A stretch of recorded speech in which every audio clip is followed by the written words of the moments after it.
Hello and welcome everyone. So today we are again here for the discussion of the current affair series. So next जो इस week की current affair है एक एक करके we are going to discuss. So let's just see the topics over here. सबसे पहला topic है अनलॉफुल एक्टिविटी एक्ट 1967 उपा. काफ़ी न्यूज़ में है, ये इसलिए अभी न्यूज़ में है क्योंकि सेडिशन के रिगार्डिंग सुप्रीम कोर्ट ने कुछ चीज़ को मतलब कम्प्लीटली उसके प्रोसीडिंग को फ्रीज करके रखा है और उसी का एक पार्ट में ये उपा भी आता है. सो क्या है वो हम डिटेल में समझेंगे. Then second topic is rhino reintroduce on the hit Assam reserve. तो बेसिकली राइनो कहाँ मिलता है, क्या प्रोग्राम है, क्यों री इंट्रोड्यूस किया गया, वो हम जानने की कोशिश करेंगे. मेजरली प्री पर्सपेक्ट अगर ये क्वेश्चंस देखते हैं तो इधर आएगा आपका आईयूसीएन स्टेटस कहाँ मिलता है वो सब. ना सरोगेसी लॉ, हाल फिलहाल में सरोगेसी लॉ के लिए सुप्रीम कोर्ट में एक याचिका दर्ज की गई है. तो हम देखेंगे क्या है वो सारी चीज़ें और सरोगेसी लॉ है क्या. ठीक है. देन मिनिस्ट्री के द्वारा रिसेंटली एक रखा गया ओपन सेशन के जहाँ पे उन्होंने मांगा है कि जो लोग electrical vertical take off and landing aircraft बना सके उनके लिए, तो they are going to take some advance step for this aircraft third wave बोल सकते हैं एयरक्राफ्ट जनरेशन के लिए. और अब मिनिस्ट्री इसके लिए सोच रही है. ठीक है.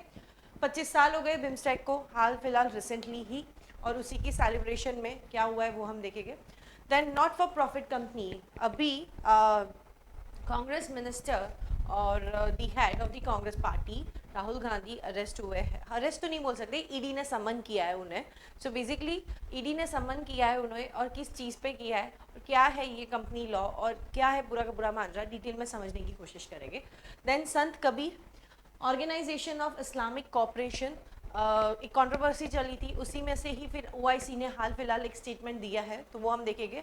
इन्वायरमेंट इंडेक्स में इंडिया का रैंक इस बार काफ़ी वर्स्ट है, तो काफ़ी बवाल मचा हुआ है, तो वो भी हम देखते हैं. So let's initiate our discussion.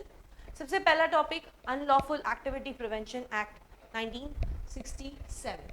Basically supreme court ने हाल फिलहाल में सेडिशन जो 124A आईपीसी के कानून के अंदर सेक्शन है, सेडिशन मतलब आप सरकार के विरुद्ध कुछ ऐसा कर रहे हो जिससे सरकार गिर सकती है या पब्लिक ऑर्डर बिगड़ सकता है, कुछ भी हो. ठीक है.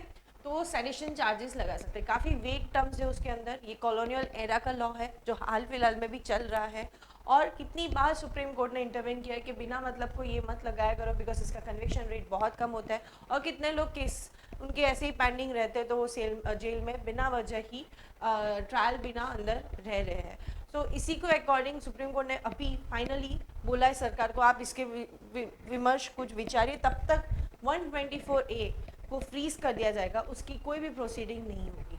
सो जो लोग इसके बेसिस पे जेल है, या तो फिर जो लोग इसके साथ साथ ऊपा के चार्जेस के अंदर भी जेल है, उन लोगों की बेल को रिजेक्ट किया गया है. तो हम देखते हैं क्या है पूरा का पूरा मामला. ठीक है. तो कितने जेएनयू के एक्टिविस्ट है, जर्नलिस्ट है, उनकी बेल रिजेक्ट हुई है बिकॉज ऑफ दिस फ्रीज, और जो ऊपा के अंदर भी पार्टिसिपेट उनका केस उसके अंदर भी चार्ज हुआ है सेपरेटली और ऑल टुगेदर. ठीक है. सो हमें जानना है कि ऊपा क्या है. ये बदकाल है, इंडियन मुहाजिरीन का टेररिस्ट. तो इसको सरकार के द्वारा फाइनली आफ्टर हैविंग ऊपा के अंदर अमेंडमेंट करके सरकार ने 2019 में ऊपा में अमेंडमेंट किए, उसके बेसिस से इसको धर पकड़ा है और इसको सज़ा घोषित की भी गई है. ठीक है. तो हम देखेंगे ऊपा है क्या और इसके रिगार्डिंग क्या कंसर्न्स है, इश्यूज़ क्या है, एंड ऊपा के केस कितने बढ़ रहे हैं. ठीक है. तो स्टार्ट करते हैं हमारा discussion. Unlawful activity prevention act 1967. Basically ये जो हमारा एक पुराना एक जो टाडा है, ठीक है, terrorist and disruptive activities prevention act Tada, ये टाडा के अंदर संजय दत्त को भी जेल हुई थी.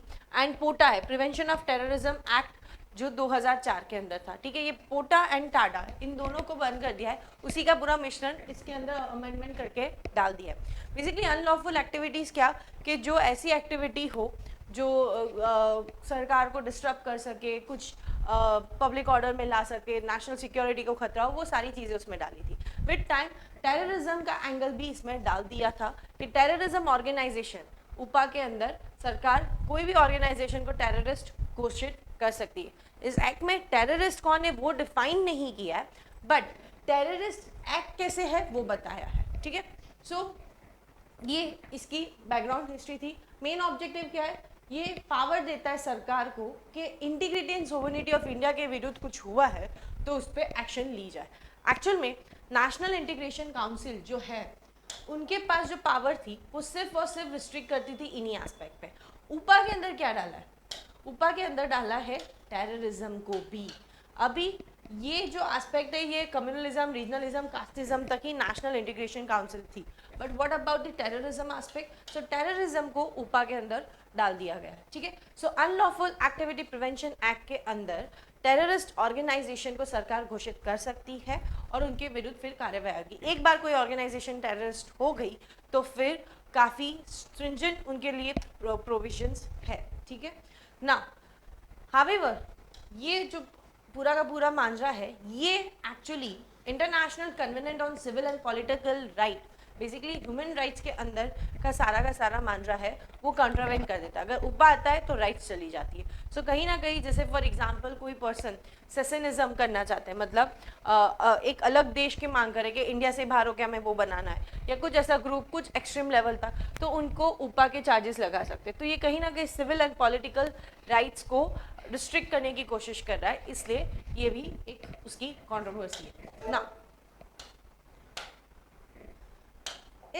ये एक्चुअली एक्ट हो चुका है, इसको 2019 में लोकसभा के द्वारा इस बिल में अमेंडमेंट किया इस एक्ट के अंदर एंड उसको प्रस्तुत किया एंड राज्यसभा ने भी पास कर दिया and finally it is done, ठीक है। अभी ये जो ऊपा का जो है 2019 का अमेंडमेंट, वो अमेंडमेंट क्या बोलता है कि पहले वाले थे जिसमें हम बोल सकते थे कि कोई ऑर्गेनाइजेशन को हमको टेररिस्ट दे दिया, but what about the lone wolf attack which is been happening all over, ठीक है। लोन वुल्फ अटैक काफ़ी हो रहे हैं कि वो कोई ऑर्गेनाइजेशन से संगठित नहीं है पर वो टेररिस्ट का कुछ काम कर रहे हैं या टेररिस्ट अटैक कर रहे हैं, तो उन लोगों को गिरफ्त करने के लिए एक सिंगल इंडिविजुअल को भी इस अमेंडमेंट के अंदर बोल दिया गया है कि एक सिंगल इंडिविजुअल को भी टेररिस्ट करार किया जा सकता है, ठीक है। तो यहाँ क्या बोला गया है कि इंडिविजुअल जो इस नए अमेंडमेंट एंड द ग्रुप दोनों को सेम ग्राउंड में दे सकते हैं। जैसे कि कोई पार्टिसिपेट कर रहा है, प्रिपेयर कर रहा है, जैसे कि कोई बॉम्ब है उसको बनाने के लिए प्रिपेयर कर रहा है, या कोई कुछ उसकी सप्लाई करने के लिए पार्टिसिपेट कर रहा है, जो प्रमोट कर रहा है, चाहे वो कर ना रहा हो पर वो प्रमोट कर रहा है, तो भी वो टेररिस्ट एक्टिविटीज के अंदर आ जाएगा। So as I said this word is not been defined, but कैसे होता है सिर्फ वो बताया गया है। Basically a terrorist act is defined as act जो बेसिकली थ्रेटन करते सोसाइटी, हमारी इंडिया की जो यूनिटी है, इंटीग्रिटी है, सिक्योरिटी, इन सभी सोवरेनिटी को थ्रेटन करते हो तो उसे टेररिस्ट एक्ट है। या तो जो लोगों में डर पहुंचाने का काम कर रहे हैं, ठीक है, जैसे टेरर मतलब भय, डर होना, तो वो भी एक टेररिस्ट एक्ट है, ऐसा माना जाता है। ये इसमें डिफाइन करके दिया है। बट टेररिस्ट कौन है उसका कोई डेफिनेशन नहीं। टेररिस्ट एक्ट किसे कहते हैं वो बताया है, ठीक है। अभी इसमें क्या बोला है, सेंट्रल गवर्नमेंट किसी इंडिविजुअल को भी टेररिस्ट थ्रू नोटिफिकेशन डाल सकता है। पहला जो पहले जो एक्ट था उसके अंदर जो डीजीपी होते स्टेट के, उनकी परमिशन से आप किसी भी पर्सन को अगर जिसको करार कर दिया है तो उसकी प्रॉपर्टीज को कन्फिस्केट कर सकते हो, पर आपको परमिशन लेनी पड़ेगी। अभी इस बिल में क्या कर दिया है, बोला है कि नेशनल इन्वेस्टिगेशन एजेंसी उनके जो होते हैं डायरेक्टर, उनकी परमिशन से आप कन्फिस्केट कर सकते हो, ठीक है। फिर बोला गया इन्वेस्टिगेशन केसेस, तो पहले क्या होता था आपके जो डीवाईएसपी हो, ठीक है, एसीपी हो, उनसे ऊपर की पोस्ट जो हो या वो लोग हो वो इन्वेस्टिगेट कर सकते थे। यहाँ पे क्या बोल दिया इस बिल के अंदर कि नेशनल इन्वेस्टिगेशन एजेंसी एनआईए जो आपकी एक स्टैट्यूटरी बॉडी है जो 2008 मुंबई अटैक के बाद बनी गई है, उसके कोई भी इंस्पेक्टर इसको इन्वेस्टिगेट कर सकता है, ठीक है। सो काफ़ी वाइडन अप कर दिया और एनआईए का रोल काफ़ी मर्ज कर दिया और कहीं ना कहीं सेंट्रल के हाथ में दे दिया है। As you can see police के अंदर सब आता है जो स्टेट के अंदर आता है, और यहाँ पे जो है पावर कहीं ना कहीं एनआईए को दे रही है जो सेंट्रल बॉडी है। सो वो भी एक कॉन्फ्लिक्टिंग इशू है। देन क्या कंसर्निंग पॉइंट है किसी पर्सन को टेररिस्ट, बेसिकली जब ये बिल आया था उसके बाद काफ़ी प्रोटेस्ट हुआ। जो एक एमपी है कांग्रेस के तिवारी, उन्होंने बोला कि आपने ये जो बिल लाया गया है उसके काफ़ी रिपरकशन हो सकते हैं। हमने ऑलरेडी देखा कि जब ये टाडा और पोटा आया था तो उससे कितने लोगों को अरेस्ट किया गया। There were like more than 1000 about cases, पर उसमें से एक्चुअली 13% ही कन्विक्ट हुए थे, बाकी सब निर्दोष थे जो जेल में सड़ रहे थे बिना ट्रायल और उस सब के। तो इसके काफ़ी रिपरकशन, इसको गलतली इस्तेमाल भी किया जा सकता है, वो हम देख रहे हैं, ठीक है। प्लस इसके अंदर कोई एक इंडिविजुअल पर्सन को आपने टेररिस्ट घोषित कर दिया तो ये तो मिसयूज हो सकता है, और ये काफ़ी वेग है और काफ़ी, इंडिया में कोई इतने लोन वुल्फ अटैक होते हैं नहीं, और जो भी वो ऐसे भी हैंडल कर सकते हैं, तो इंडिविजुअल को देना ये मिसयूज हो सकता है, और ये बात उठाई भी गई है, ठीक है। इनोसेंट जब तक गिल्टी प्रूवन होगा नहीं उसको टेररिस्ट करार कर दिया जाएगा। अभी एक बार कर दिया गया तो उसका निकालने का भी प्रोसीजर है। For example, if any person और organisation is given terrorist through this act, ठीक है, तो उसको अगर वो निर्दोष पाया गया तो उसको टेररिस्ट से नाम निकालना, ठीक है, वो रिक्वेस्ट कर सकता है सेंट्रल गवर्नमेंट को। वो 1 महीने के अंदर जवाब देते हैं। 1 महीने के अंदर उन्होंने रिजेक्ट कर दी हो तो फिर से वो रिक्वेस्ट, मतलब फिर से रिक्वेस्ट करेगा थोड़ा टाइम पीरियड में, फिर भी ना हो तो फिर वो कोर्ट पे जा सकता है, ठीक है। तो काफ़ी सारी चीज़ें हैं जो इसके अंदर बताई गई है एंड वो कंट्रोवर्शियल है। प्लस कोई टेररिस्ट एक्टिविटी एंड दो suspected of being involve in terrorist activity, उसे भी टेररिस्ट करार दे सकते हैं। सिर्फ सस्पेक्ट है नहीं, तो काफ़ी सारी ये चीज़ें हैं जो पूरी की पूरी उपा को कंट्रोवर्सी बना रहा है एंड इसका काफ़ी गलत इस्तेमाल भी हुआ गया है। नाउ वी विल सी क्या ट्रेंड है। आप देखो, जम्मू कश्मीर के अंदर 346 अरेस्ट हुए हैं ऑन दिस एक्ट, यूपीआई के अंदर 361, मणिपुर में 225, महाराष्ट्र में 7, केरला में 24, तमिलनाडु में 92 number of person arrested under the UAPA, ठीक है। Now this are the number of person which are been arrested which is more, and यहाँ पे majorly UP, Jammu and Manipur 70% इस अरेस्ट को कवर अप करता है। अब यहाँ देखो केसेस जो पेंडिंग है प्रीवियस ईयर के, जो ये डार्क कलर देख रहे हो, तो इतने सारे केसेस तो अभी पेंडिंग है, प्लस नए केसेस और एड ऑन हो रहे हैं। सो कहीं ना कहीं एक तो हमारे कोर्ट में ऑलरेडी पेंडिंग ऑफ केसेस सबसे ज़्यादा है, एंड बिकॉज ऑफ दिस जो एक्चुअल में इनोसेंट हो उनको अपना केस आते आते काफ़ी वक्त लग जाता है। 30 ईयर्स या many years they have to spend in the jail बिना कोई गलती करे, तो ये काफ़ी कंट्रोवर्शियल चीज़ें हैं। Now number of arrest has been jump up, but उसके सामने इतना कन्विक्शन हो नहीं रहा। यही पूरी की पूरी कहानी बताई भी गई थी और बोली भी गई थी। नाउ उपा का इशू क्या है कि basically state give itself more power compare to individual liberty guaranteed under this. यहाँ पे क्या बोल दिया कि अगर कोई एक्टिविटी में अंडर सस्पेक्ट है तो उसको दे दिया जाएगा। तो कहीं ना कहीं किसी की राइट कॉन्ट्रावेंट हो जाती है। एक बार उपा के अंदर आ जाते हो तो आप कहीं पे भी फॉरेन ट्रैवल नहीं कर सकते, आपका पासपोर्ट ले लिया जाता है, and you will see over here that UPA can be thought to go against federal structure। मैंने क्या बताया अभी, पुलिस के अंदर आता है, आपने NIA को ज़्यादा पावरफुल कर दिया है, ठीक है, और कहीं ना कहीं ये रिस्ट्रिक्शन का काम करता है। अगर सपोज कोई लोग डिसेंट कर रहे हैं सरकार के कोई भी पॉलिसी हो, कुछ भी हो, तो आप उनको उपा के अंदर डाल सकते हो। हाल फिलहाल की आप अग्निपथ जो चल रही है and students are protesting over there, you can see that those who are protesting उनको देश विरोधी बोल दिया जा रहा है, इस तरीके के वर्ड यूज कर रहे हैं। सो काफ़ी बहुत ही गंभीर ये एक्ट है और उसके प्रोविजंस भी काफ़ी कंट्रोवर्शियल है। सो कहीं ना कहीं इसको देखने की ज़रूरी है, और अभी जो फ्रीज किया है उसके वजह से कितने लोग बेचारे बेल भी अभी नहीं ले पा रहे, उनकी रिजेक्ट हो रही है। नाउ एज आई सेड, नाम कैसे रिमूव कर सकते हैं, ठीक है।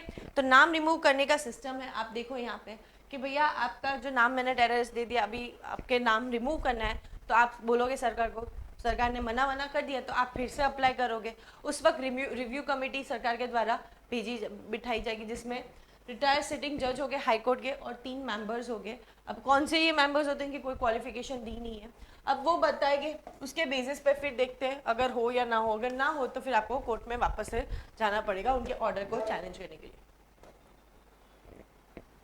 Now, increasing UPA case, we have seen the photos. It has been showing कि UPA के cases काफ़ी बढ़ रहे हैं। Almost you can see 1126 cases were registered under the UPA, a sharp rise from 2015 after the changes in 2019। तो individual basis के ऊपर से काफ़ी केसेस को बढ़ा दिया। अभी कोई लोग प्रोटेस्ट भी कर रहे हो तो इंडिविजुअली को सरकार इसके अंदर डाल सकती है। तो ये काफ़ी वाइड एंड ओपन एक तरीके का एक्ट बनाया गया है।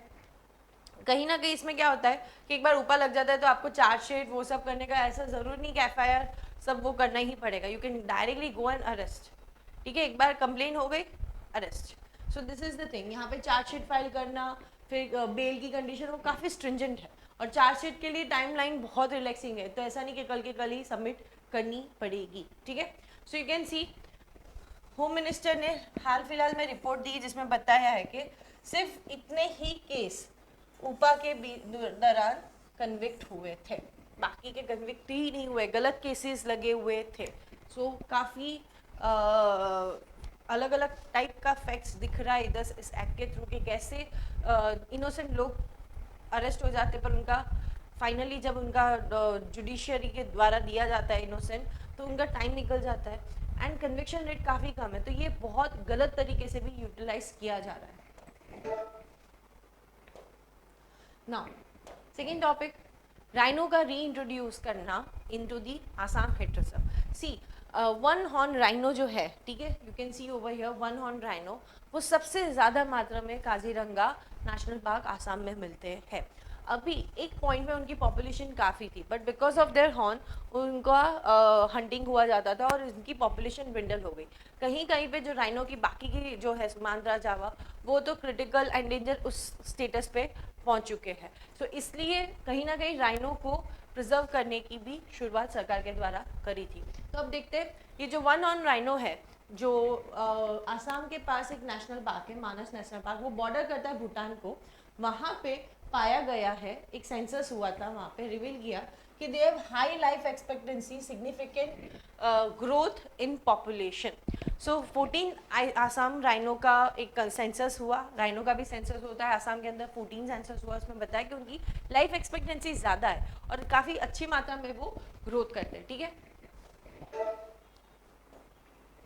अभी ये जो शिफ्टिंग करवाने वाले, ये शिफ्टिंग भी कैसे करवाने वाले, इधर जो हॉर्न होता है जिसकी वजह से हर्न कर देते तो उनका इंटरनल पूरा ऑर्गन निकल जाता है, तो उस वो चीज़ ना हो उनके लिए उनके जो हॉर्न को है ना शार्पन करके छोटा कर देते हैं, ठीक है, और फिर वो ट्रांसफ़र हो जाए ना, फिर वहाँ पे वो अपने आप नेचुरली वापस से वो पोजीशन में आ जाएगा कि अगर कोई हंट भी करने की कोशिश करे तो इनके इंटरनल ऑर्गन को डैमेज ना, ठीक है। ना बात करते हैं मानस के बारे में। तो मानस जो नेशनल पार्क है वो यूनेस्को हेरिटेज साइट के अंदर आता है, ये नेचुरल हेरिटेज साइट है और ये टाइगर रिजर्व भी है। सो मानस टाइगर रिजर्व भी है एंड एक नेशनल पार्क भी है, ठीक है। 100 राइनोस थे लगभग 1990 में और आज के टाइम में जब गए तब देखा था तो 40 हो गए थे, तो इसलिए उसका प्रिजर्वेशन ज़रूरी है। अभी उस प्रिजर्वेशन की शुरुआत कर दी सरकार के द्वारा थ्रू इंडियन राइनो विजन। अभी इंडियन राइनोसरस को ग्रेट वन हॉर्न राइनोसरस भी बोलते हैं या ग्रेट इंडियन राइनोसरस भी बोलते हैं, ठीक है। इंडियन राइनो जो इंडियन सब कॉन्टिनेंट में मिलते हो उसको वन हॉर्न वाले या ग्रेट इंडियन राइनोसरस भी बोलते हैं। इनका आईयूसीएन स्टेटस आप देखो तो वल्नरेबल है, शेड्यूल 1 में आता है वाइल्ड लाइफ प्रोटेक्शन एक्ट के अंदर। ये पूरे के पूरे इंडियन रेंजेस के अंदर मिलेंगे, सब कॉन्टिनेंट के अंदर, Myanmar, India, Pakistan, river basin, Brahmaputra, Ganga, Indus, ठीक है। आज से भी यहाँ तक लिमिट हो चुके हैं बिकॉज ऑफ पोचिंग एक्टिविटीज़, जो उनका हॉर्न है उसी के वजह से, और उसी के वजह से उनकी पॉपुलेशन डिक्लाइन होकर 40 तक आ चुकी थी। Now what happen, Indian rhino vision एक मिशन शुरू किया था दैट बाय 2020 3000 राइनो की पॉपुलेशन करनी है, ठीक है। अब ये जो पोचिंग किया जाता है, ये इसका हॉर्न, ये जो इसका हॉर्न होता है ना, वो मेडिसिन पर्पस के लिए चाइना में यूज़ किया जाता है, और इस जैसे थाईलैंड में भी इलीगली यूज़ किया जाता है, प्लस वियतनाम में माना जाता है कि अगर राइनो का हॉर्न हो तो वो एक स्टेटस पोजीशन बताता है, तो कई तरीके से इसलिए डिक्लाइनिंग में है। Now this is the mission Indian rhino vision 2020, जो प्रोटेक्ट करना है और इंक्रीज करना है, ये इस टारगेट है। ये मिशन करा गया सरकार के द्वारा, आसाम सरकार के द्वारा। सी गवर्नमेंट ऑफ इंडिया ने, गवर्नमेंट ऑफ आसाम है, इंटरनेशनल राइनो फाउंडेशन है, world wide fund for nature, Bodoland वहाँ पे ही पड़ता है. तो community is also participating and US Mission Worldwide Foundation. So this are the partners in this Indian Rhino Vision. 3,000 at least create one horn rhinos करना है by 2020. ये target उस वक्त किया था. You can see this is the horn. इसी को पूरा निकाल दिया जाता है तो वो राइनो बेचारा हर्ट हो जाता है और इतना गंभीर तरीके से उसके ऑर्गन हर्ट हो जाते थे कि वो उनकी डेथ हो जाती है ना. प्रोसीजर अभी क्या किया शिफ्टिंग के लिए कि उनके जो हॉर्न है उसको ट्रिमर करके छोटा कर दिया. ठीक है, तो निकाल ही नहीं सकेगी. दूसरा हर्ट भी नहीं होगा इंटरनल ऑर्गन को और वो अपने आप नॉर्मली खुद से वापस से उतनी पोजीशन में बढ़ जाएगा जब उनको ट्रांसलोकेट कर देंगे. ठीक है, सो बेसिकली अभी इशू क्या है ट्रांसलोकेट करने में. एक इशू ये आया जा रहा है क्योंकि एक ही नेशनल पार्क में इतने ज़्यादा राइनोज की पॉपुलेशन बढ़ गई थी तो गवर्नमेंट ऑफ आसाम के द्वारा सोचा कि हम 7 दूसरे different location in the Assam वहाँ उनको ट्रांसफ़र करते हैं कि अगर कुछ भी कोई बीमारी है कुछ भी है तो सब इकट्ठे ख़त्म ना हो जाए. और ज़्यादा पॉपुलेशन हो गई तो वो इतना झेल भी नहीं पा रहा उस एरिया उन पॉपुलेशन को, तो इसलिए दूसरी जगह ट्रांसलोकेट कर रहे हैं. पर ट्रांसलोकेट करने में एक इशू आ रहा है कि जो ड्रग चाहिए ट्रांसपोलाइजर वो हाल फिलहाल है नहीं, उसको मिलने में मुश्किलें हो रही है बिकॉज वही ड्रग्स से वो क्या होता है बेहोश हो जाते हैं. तो आराम से आप राइनो एलिफेंट को ट्रांसफ़र कर सकते हो. Now NGO state agriculture department उन सब की मदद की वजह से पार्क के अंदर डेवलपमेंट जो एग्रीकल्चर वो सब है उसको रिस्ट्रिक्टेड वे में फॉलो कराया. और भी कंजर्वेशन प्रोसेस है राइनो के लिए. तो दो कंजर्वेशन इंडियन राइनो विजन के अलावा और दो कंजर्वेशन है. One is national conservation strategy for Indian one horn rhino and second is new Delhi declaration. अभी ये जो कंजर्वेशन है ना यहाँ पे कंजर्व करने की बात चल रही है. ठीक है, कंजर्व करना कोई स्पीसीज को, वो भी 5 ऑब्जेक्टिव. एक तो उनको प्रोटेक्शन स्ट्रेंथन करो, उनका रेंज बढ़ाओ, और भी जगह हो, रिसर्च करो उनके बारे में एंड फंडिंग दो एडिक्वेट अमाउंट में. सो इट इज़ अ गोल कि राइनो की पॉपुलेशन बढ़े और काफ़ी अच्छे तरीके से उनका कंजर्वेशन एफर्ट रहे साइंटिफिक एंड एडमिनिस्ट्रेटिव मैथड. और दूसरा ये जो है new Delhi declaration on Asian rhino, ये जो न्यू दिल्ली डिक्लेरेशन है ये बेसिकली इंडिया के द्वारा नहीं, इंडिया के साथ जो राइनो कंट्रीज़ है for example Bhutan, Nepal, Indonesia, Malaysia, इन मिलके इन लोगों ने बोला है कि हम आसियान जो राइनो है for example greater one horn rhino जो इंडियन सब कॉन्टिनेंट में, दूसरे जावा एंड सुमात्रा, इन तीनों स्पीसीज़ को हम कंजर्व करने की सारी जॉइंट एक्शन करेंगे हाल फिलहाल के लिए एंड फ्यूचर के लिए भी. तो ये दो डिक्लेरेशन याद रखना, एक तो न्यू दिल्ली एंड दूसरा एक नेशनल कंजर्वेशन स्ट्रेटजी जो इंडियन ओशन के अंदर है और इंडियन राइनो विजन. ठीक है, अभी बात करते हैं consider the following statement regarding the Dark matter and dark energy. Dark energy is a mysterious force that drives the accelerating expansion in the universe.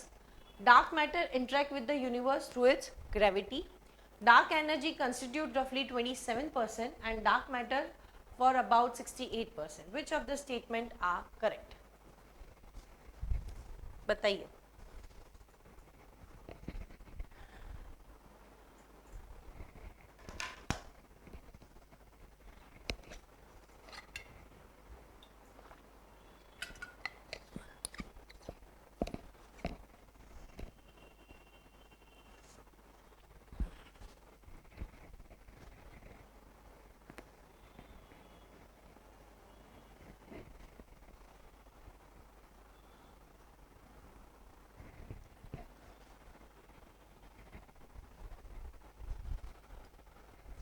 Now you can see over here dark matter and dark energy.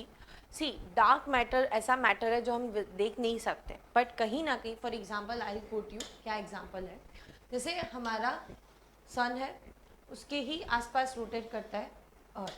ठीक है, अब अर्थ क्यों इसी path में rotate करता है, बाहर क्यों नहीं जाता. हम ये मानते हैं कि इसकी जो वेलोसिटी है और इसके अट्रैक्शन दोनों इक्वल आउट कर देते हैं इसलिए वो करता है. बट कहीं ना कहीं पाया गया है कि इसकी वेलोसिटी कहीं इतनी ज़्यादा इसके अट्रैक्शन से कंपेयर में तो सन बाहर निकलना चाहिए.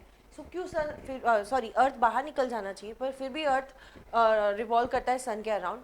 द रीज़न इज़ कहीं ना कहीं इसकी ग्रेविटी के साथ डार्क मैटर है जो हमें दिख नहीं रहा उसकी ग्रेविटी का परसेंटेज डालें, इन दोनों का मिलाए टोटल एडिशन दोनों ग्रेविटी का, तो वो इक्वल होता है अर्थ की जो स्पीड है घूमने की.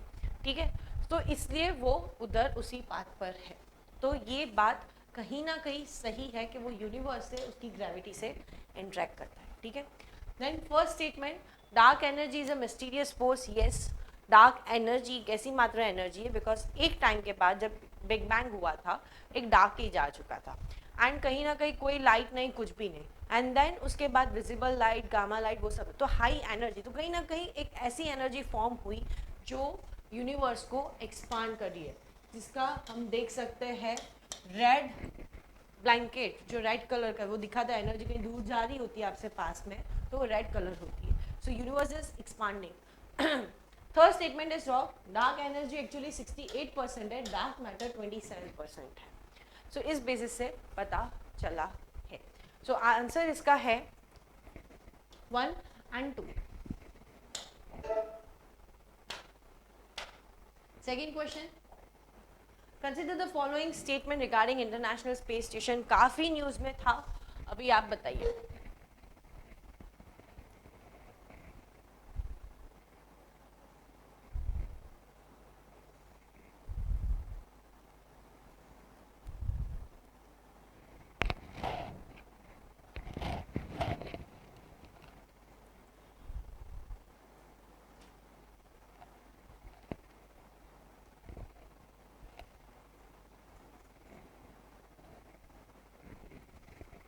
आप लोगों ने रीड कर लिया है लगता है क्वेश्चन। इंटरनेशनल स्पेस स्टेशन क्या है? इंटरनेशनल स्पेस स्टेशन, अभी ये स्पेस स्टेशन काफ़ी न्यूज़ में था, इसको डीकमीशन कर रहे हैं रशिया के द्वारा। बोला भी गया था कि हम लोग नहीं करने वाले, गिरे तो गिरे, हमें कुछ लेना देना नहीं है, बिकॉज सबने उसके ऊपर सैंक्शन लगा दिए थे। सर काफ़ी न्यूज़ में था, हमने डिस्कस भी किया था। International space station, yes it's a space station and habitual artificial satellite, ये चीज़ गलत सही है, बट गलत क्या है? यहाँ लिखा है पोलर ऑर्बिट पे, नहीं, वो लो अर्थ ऑर्बिट पे है, ठीक है। वो ऑलमोस्ट अर्थ के सरफेस से कुछ 300 किलोमीटर के पास है, लो अर्थ ऑर्बिट में, नॉट ऑन दी पोल्स, ठीक है।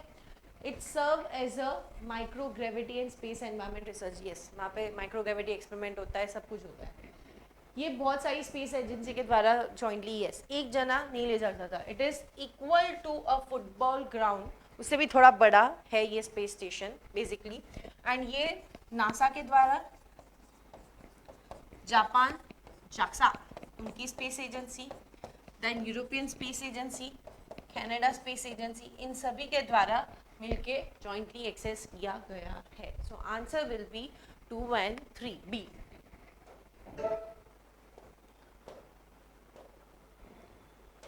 ना बात करते हैं सरोगेसी लॉ की।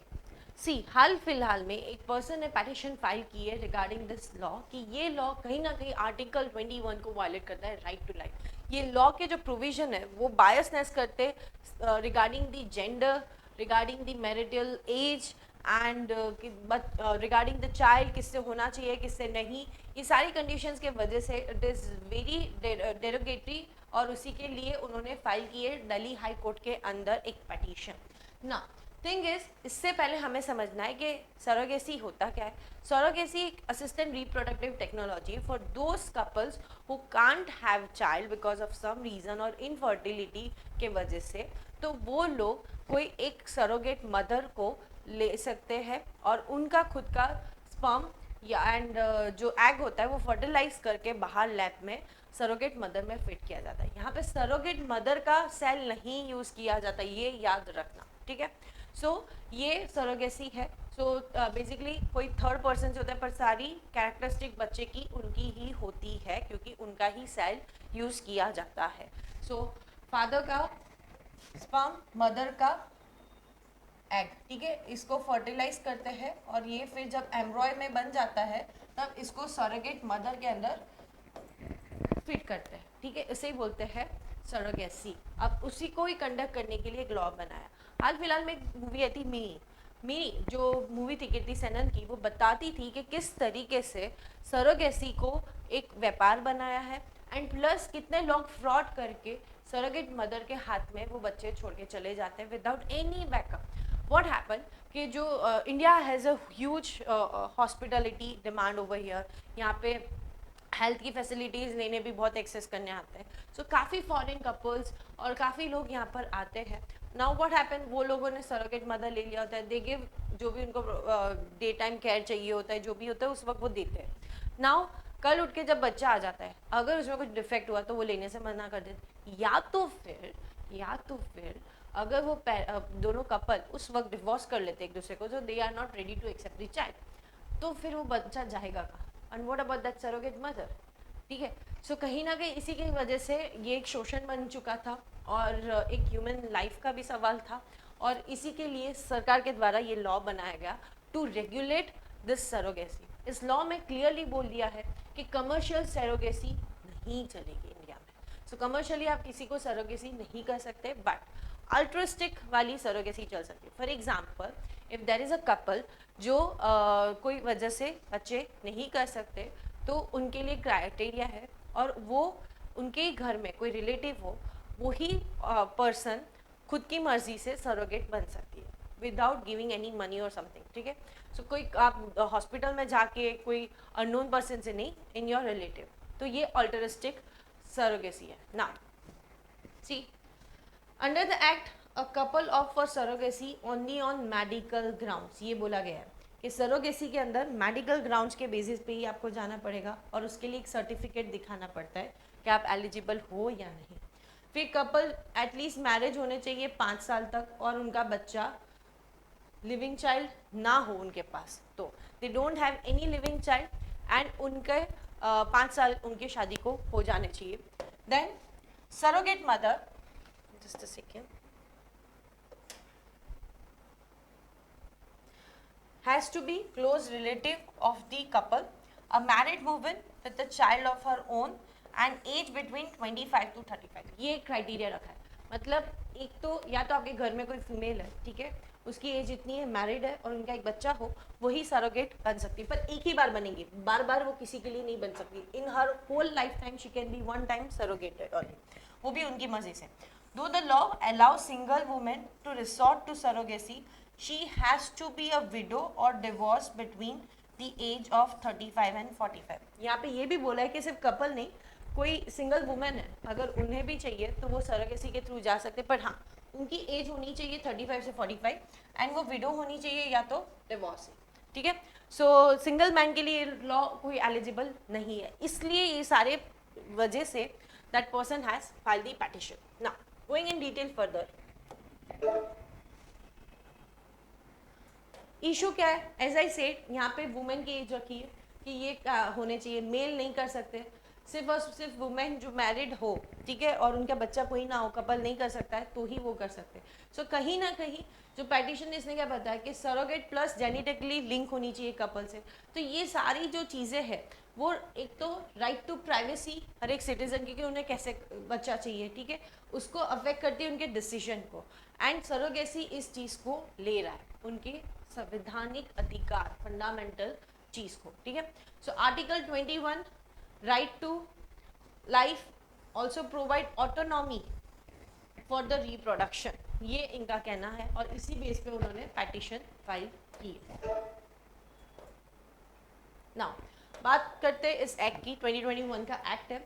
ये एक्ट प्रोहिबिट करता है कमर्शियल सरोगेसी, आप कमर्शियली सरोगेसी नहीं कर सकते हो, कोई व्यापार नहीं है ये। ठीक है, ये एक्चुअल में उन कपलों को जो सही में नहीं कर पा रहे, तो वो उनके जेनेटिकली लिंक कोई घर की फैमिली की औरत है, वो ही बन सकती है surrogate mother. So altruistic surrogacy is allowed, जहाँ पे कोई पैसे नहीं दिए जाएंगे सरोगेट मदर को, एक्सेप्ट जब वो प्रेग्नेंट हो तो उसके जो मेडिकल बिल्स हो, इंश्योरेंस कवरेज हो, वो दिया जाएगा, एंड पोस्ट पैटर्न के लिए जो चीज़ें चाहिए दैट। ठीक है, सो यहाँ पे सरोगेसी को परमिट किया है कहाँ कहाँ पे, जहाँ पे कपल प्रूवन इनफर्टाइल और अल्टरिस्टिक नेचर हो, कमर्शियल ना हो, चिल्ड्रन को बना नहीं रहे हैं फॉर सेल। क्या पता चला लोग जिस तरीके से ह्यूमन ट्रैफिकिंग हो रहा है, पता चला सरोगेट मदर करके बच्चों को बड़ा करके उनको ट्रैफिकिंग करे, तो नहीं, वो नहीं, प्रोस्टिट्यूशन वो काम में डाल रहे, ऐसा करने के लिए सरोगेसी इज नॉट अलाउड।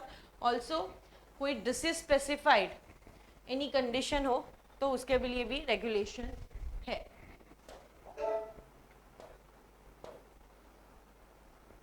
अब कोई कपल है, ठीक है, ये कंडीशन फुल कर रहे हैं, अब उनको सपोज इनफर्टिलिटी है उन्हें, and they want a child, then how they are going to be eligible for this. So there are two criteria, one is certificate of essentiality and certificate of eligibility. ठीक है, ये दो चीज़ों से approve हो कोई अथॉरिटी से तो ही वो सरोगेसी फॉलो कर सकते हैं ना. एसेंशियलिटी मतलब क्या बोलते हैं कि दोनों या कोई एक इनफर्टाइल हो through the district medical board उन्होंने बोल दिया हो. ठीक है, तो वो बोल सकते हैं कि हाँ ये कपल रेडी है.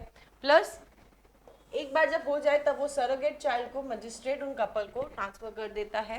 ड्यूरिंग दैट सरोगेसी टाइम इस सर्टिफिकेट ऑफ एसेंशियलिटी क्या बोलता है कि आपको इंश्योरेंस कवरेज लेना पड़ेगा 16 महीने का. यहाँ पे फिक्स कर दिया है 16 महीने का एक इंश्योरेंस कवरेज लेना पड़ेगा फॉर दी सरोगेट. और ये सब होता है तो आपको सर्टिफिकेट ऑफ एसेंशियलिटी मिल जाता है. Now comes certificate of eligibility. तो आप ये लेने के लिए ये एलिजिबल होने चाहिए. तो यहाँ बोला है कम से कम 5 साल की शादी हो, बच्चे एक भी ना हो, हस्बैंड और वाइफ की एज डी है, वाइफ 23 से 50 साल की हो, हस्बैंड 26 से 55 साल के हो. ठीक है, कोई सर्वाइविंग चाइल्ड नहीं है उनका.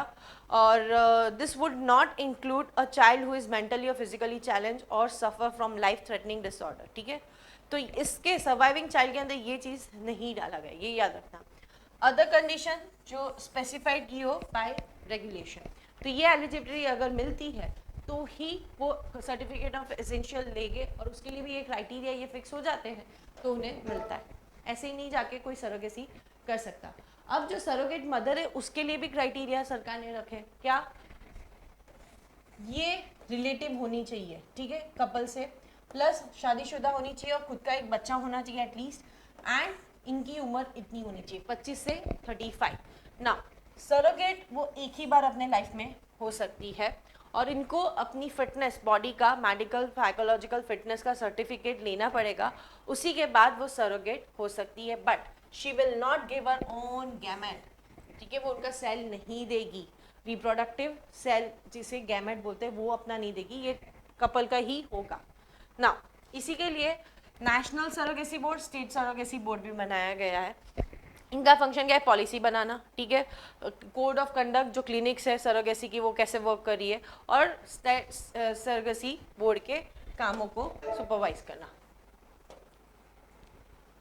ना पेरेंटेज एंड अबॉर्शन. अभी इधर अबॉर्शन की भी बात चल रही है. जैसे a child born of surrogacy procedure will deem to be a biological child of the intending couple. ठीक है, वो सरोगेट का नहीं रहेगा, ये एक ले लिया जाएगा. प्लस जो सरोगेट है वो चाहती है अबॉर्ट करना कोई कारण सर, तो उसे रिटर्न कंसेंट सरोगेट मदर को देना पड़ेगा और वो ऑथराइज होना चाहिए with the medical termination pregnancy act के according. ठीक है, so we'll have an option to withdraw from surrogacy before the embryo is implement.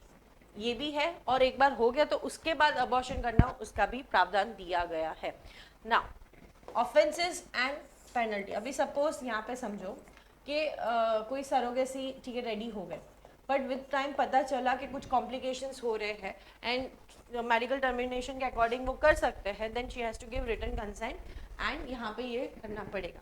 Now offences under the act. क्या ऑफेंसेस है एक्ट के अंदर? तो सबसे पहला यू कैन सी ऑफेंसेस में दैट कोई भी कमर्शियल सरोगेसी करेगा उन्हें कंसिडर किया जाएगा. कोई सरोगेट मदर को एक्सप्लॉइट करेगा उन्हें, या तो सरोगेट चाइल्ड को छोड़ दिया, एब्डन कर दिया, या तो ह्यूमन एम्ब्रॉय या गैमेट को यूज करके बेच रहे हैं सरोगेसी करके, तो ये सारे ऑफेंसेस है. ये क्लियरली इतने ऑफेंसेस बता दिए. इसके लिए पेनल्टी बोलिए 10 साल अप टू 10 साल या तो 10 लाख.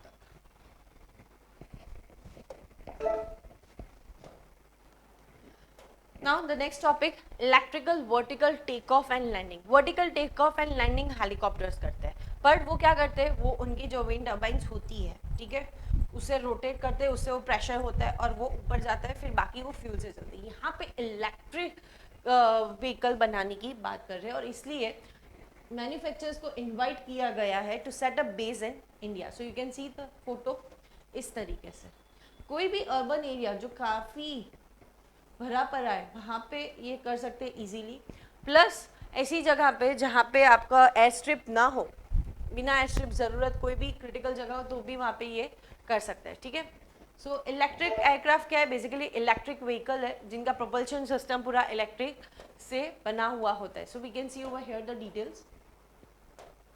ये देखो ये इलेक्ट्रिक पावर से होवर करेगा, टेक ऑफ करेगा एंड लैंड करेगा, ठीक है, वर्टिकली, हॉरिजॉन्टली नहीं, जैसे यूं एयरक्राफ्ट जाता है ऐसा नहीं रहेगा, ये सीधा यूं जाएगा और यूं करेगा, ठीक है ना। ये सारी जो टेक्नोलॉजी है ये इलेक्ट्रिक प्रोपल्शन टेक्नोलॉजी से बनी है, काफ़ी कॉम्प्लेक्स है, बहुत सारे मोटर्स हो गए और इससे इसकी एफिशिएंसी और सेफ्टी इंश्योर भी करी गई है, ठीक है। इसकी डेवलपमेंट के लिए engine can not carry out अलग अलग चीज़ें, बेसिकली ये नई पॉसिबिलिटीज़ बना देता है जो मेजर आपका एयरक्राफ्ट नहीं कर सकता।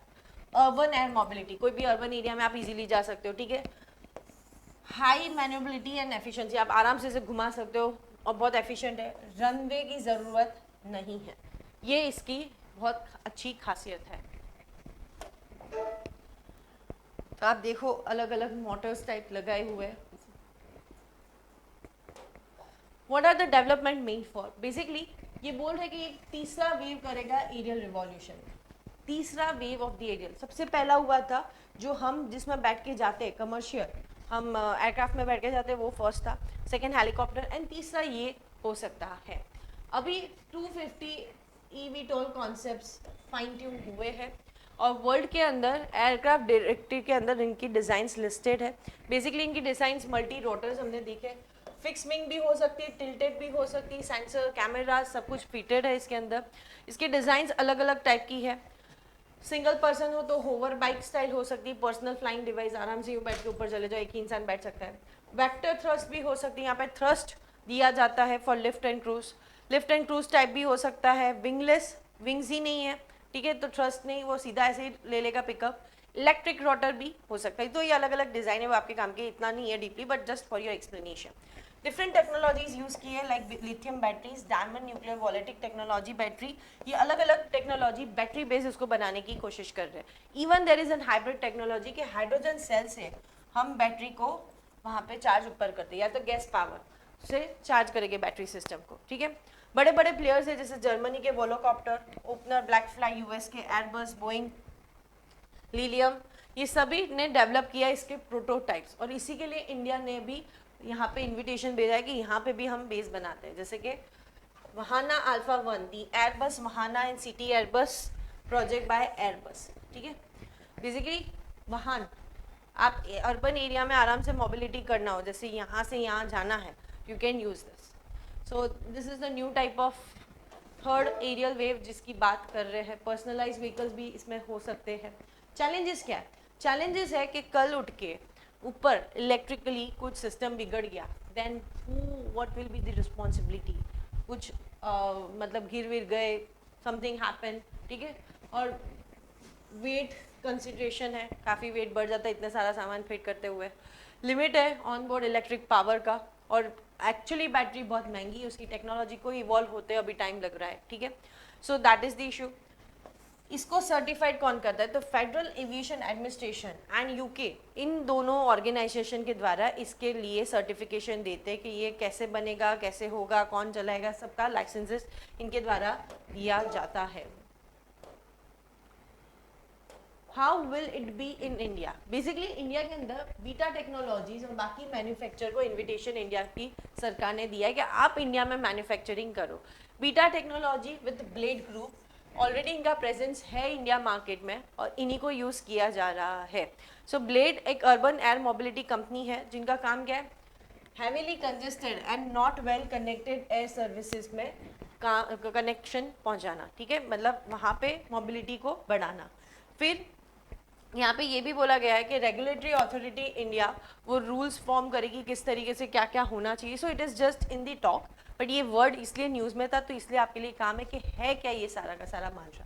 Electrical vertical take off and landing, ये बैटरी ऑपरेटेड रहेगा, मोटर्स होगा, अलग अलग technology, lithium battery, diamond nuclear battery, इन सब के बेसिस की टेक्नोलॉजी पे ये ऑपरेट करेगा अर्बन एरियाज के लिए, ठीक है। नाउ 25 साल हो चुके हैं बिम्स्टेक को, हाल फिलहाल में ही 25 साल का सेलिब्रेशन मनाया जा रहा है।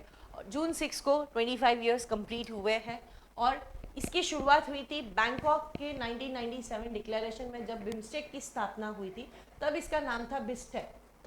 बिस्टेक कुछ नहीं है, Bangladesh, India, Sri Lanka, Thailand economic cooperation, फिर बाद में जुड़ के आज उस वक्त 4 कंट्री थी, आज 7 हो गई, म्यांमार भी जुड़ गया, then you will see Bhutan जुड़ गया, नेपाल जुड़ गया, ठीक है, ये बाद में एड ऑन हो चुके। अगर बिम्स्टेक की बात करें तो बिम्स्टेक का सेक्रेटरीट यहाँ ढाका में है, हुआ था डिक्लेरेशन यहाँ पे, ठीक है, और हाल फिलहाल में 2022 की हाइब्रिड समिट है, अभी श्रीलंका में जस्ट 5th मीटिंग हुई है, 5वीं मीटिंग इस बार श्रीलंका में हुई थी, बहुत इंपॉर्टेंट है वो मीटिंग ना। अगर हम बाकी की इसकी बात करें तो बिम्स्टेक वर्ल्ड का 22% पॉपुलेशन दिखाता है, जीडीपी है 2.7 ट्रिलियन इन सभी कंट्रीज की मिला के, प्लस 1/4 वर्ल्ड का ट्रेड इधर बेस से एवरी ईयर जाता है। 6 फोकस एरिया में ही बिम्स्टेक है, trade, technology, energy, transport, tourism and fisheries, इन्हीं एरियाज में।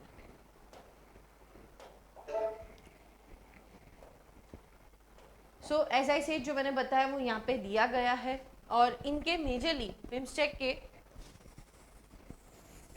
हाल फिलहाल में अज्यूम की है, सेंटर है energy centre, centre on whether and climate, ये 2 सेंटर्स बिम्स्टेक के द्वारा इस्टेब्लिश किए गए हैं, एनर्जी के लिए, एक क्लाइमेट के लिए। Now what about the past trajectory of BIMSTEC? Basically BIMSTEC बना पर उसकी इतनी पकड़ नहीं थी जितनी सार्क की थी, बट ड्यू टू सार्क के अंदर जिस तरीके से पाकिस्तान एंड इंडिया के रिलेशन बिगड़े एंड सार्क फिर बंद हो गया, तो सबका ध्यान गया वापस से रिवाइव करना बिम्स्टेक को, पर तब तक नहीं हुआ था क्योंकि कहीं ना कहीं वो जो एशियन, साउथ एशियन की आइडेंटिटी है उसको वो पूरा करते करते उसे बहुत टाइम लगा है, and plus US and China उनके वजह से ही ये सब चीज़ों में टाइम लगा, but now it is been initiated and हाल फिलहाल में काठमांडू में भी सबमिट हुई थी, एंड अभी जो 5th सबमिट हुई है श्रीलंका के अंदर, उधर चार्टर भी बना दिया और बोला गया एवरी 2 ईयर एक मीटिंग सारे लीडर्स की होगी। सो कहीं ना कहीं इसको प्रॉपरली स्ट्रक्चराइज बिम्स्टेक को करने की बात की है। देन उसमें ये भी था कि हम कनेक्टिविटी, मॉडर्न ट्रांसपोर्ट कनेक्टिविटी भी बढ़ाएंगे, will try to solve FDA, अभी तक एफडीए हुआ नहीं है, that is also the issue, ठीक है। सो काफ़ी सारे पॉइंट्स थे उसके अंदर। अब उसी ये जो सेक्टर्स हमने डिवाइड किए, 5th सबमिट में क्या बोला, ये जो सेक्टर्स है हर एक कंट्री के द्वारा उसमें लीड किया जाएगा। So India security and energy पे लीड करेगा एंड गाइड करेगा ना। की अचीवमेंट क्या है बिम्स्टेक का, क्रिएशन ऑफ चार्टर जो अभी 5th सबमिट में हुआ है, सेक्टर को प्रायोरिटाइज कर दिया है, जो 7 सेक्टर्स है हर एक स्टेट्स के द्वारा लीड किया जाएगा, सेक्रेटरीट को स्ट्रेंथन कर दिया गया है। सो रुपए फंड किए जाएंगे प्रॉपरली, इंडिया ज़्यादा फंड करेगी इसमें। सर्वाइवल, बेसिकली बोल रहे बिम्स्टेक सर्वाइव किया है अमिड द टेंशन लाइक, एक तो रोहिंग्या का खुद का क्राइसिस चल रहा था बांग्लादेश के अंदर, तो Myanmar Rohingya I mean Bangladesh and Myanmar issues, but फिर भी दे survive in this group and चला। हाल फिलहाल में श्रीलंका के अंदर इकोनॉमिक पॉलिटिकल क्राइसिस चल रहा है, म्यांमार के अंदर कूप है, ये सब के अंदर फिर भी बिम्स्टेक की मीटिंग हो रही है, so that is a good thing. Holding submits के साथ नहीं है तो अब है बिम्स्टेक की इम्पोर्टेंस इंडिया के लिए काफ़ी, ठीक है ना।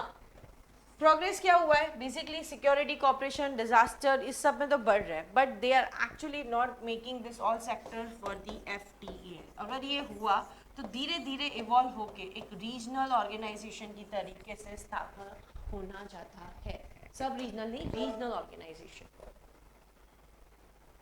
Fault lines, as I said FTA, already FTA नहीं है, connectivity, so connectivity, infrastructure, energy, digital, financial domain में चाहिए, ठीक है, जो लोगों को ब्रिंग साथ में लेकर आ सकते, बट इतनी ज़्यादा नहीं है, विभिन्न अभी तक हुआ नहीं है।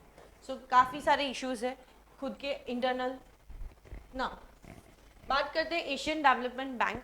सो एडीबी के द्वारा only limited progress has been taken, master plan लिया गया है एंड फंड भी बनाया गया है बिम्स्टेक, बट इसमें इतना पैसा नहीं है। ब्लू इकोनॉमी पे अभी तक कोई बात की नहीं है, प्लस ये सारे के सारे जो है वो सिर्फ लीडर्स मिलते हैं, वहाँ की बिजनेस कम्युनिटीज़, सिविल सोसाइटीज़, उनका भी इन्वॉल्वमेंट इतना हुआ नहीं, ये फॉल्ट लाइन्स है। प्रोग्रेस की बात करें तो बिम्स्टेक ने प्रोग्रेस किया है, ये 5th समिट की वजह से आप देख सकते हो बिम्स्टेक के अंदर काफ़ी डीपनिंग हुआ है relationship, and that you can सी कि ये जो इंडो पैसिफिक इकोनॉमिक फ्रेमवर्क है जिसमें क्लीन एनर्जी उन सब की बात कर रहे हैं, सो इसके अंदर बिम्स्टेक खुद को कोलैबोरेट कर सकता है, प्रोस्पेक्ट इसका काफ़ी है। प्लस ये 3 कंट्री है जिसको इस बॉडी को पुशअप करना पड़ेगा, काफ़ी पुल करना पड़ेगा ऊपर ले जाने के लिए, Bangladesh, Thailand and India. Question, consider monkey box. हमने रिसेंटली प्रीवियस लेक्चर्स में ही कहीं देखा है मंकी बॉक्स का, सो इसी का ही मैंने क्वेश्चन रखा है। अब आप बताइए मंकी बॉक्स है क्या, स्टेटमेंट्स पढ़िए एंड आंसर कमेंट सेक्शन में डालिए।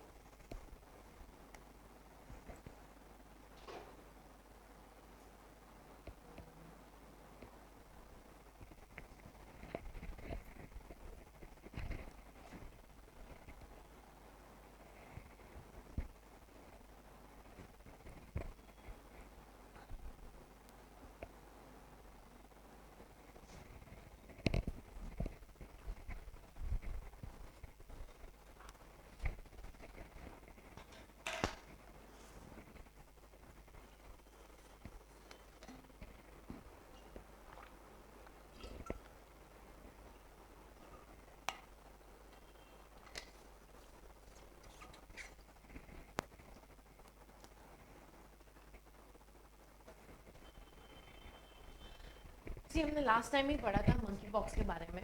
मैंने बताया था कि किस तरीके से मंकी बॉक्स पाए गए थे बेसिकली मंकियों के अंदर, पर they were also get in the contact with other, so वहाँ से ये इंसानों में आई, इसलिए इसको ज़ूनोटिक डिसीज बोला जाता है। ये स्मॉल पॉक्स के जैसे ही है, बट स्मॉल पॉक्स इरेडिकेट हुआ है। मंकी पॉक्स अभी तो रिसेंटली केसेस आए हैं, तो कहाँ से इरेडिकेट होगा, है पहले से पर काफ़ी बढ़ चुके हैं अभी केसेस, ठीक है। So first and second is correct, third is incorrect. Which one of the following is the most important factor for the formation of smoke? Smoke बनाने के लिए क्या important factor है इसमें से?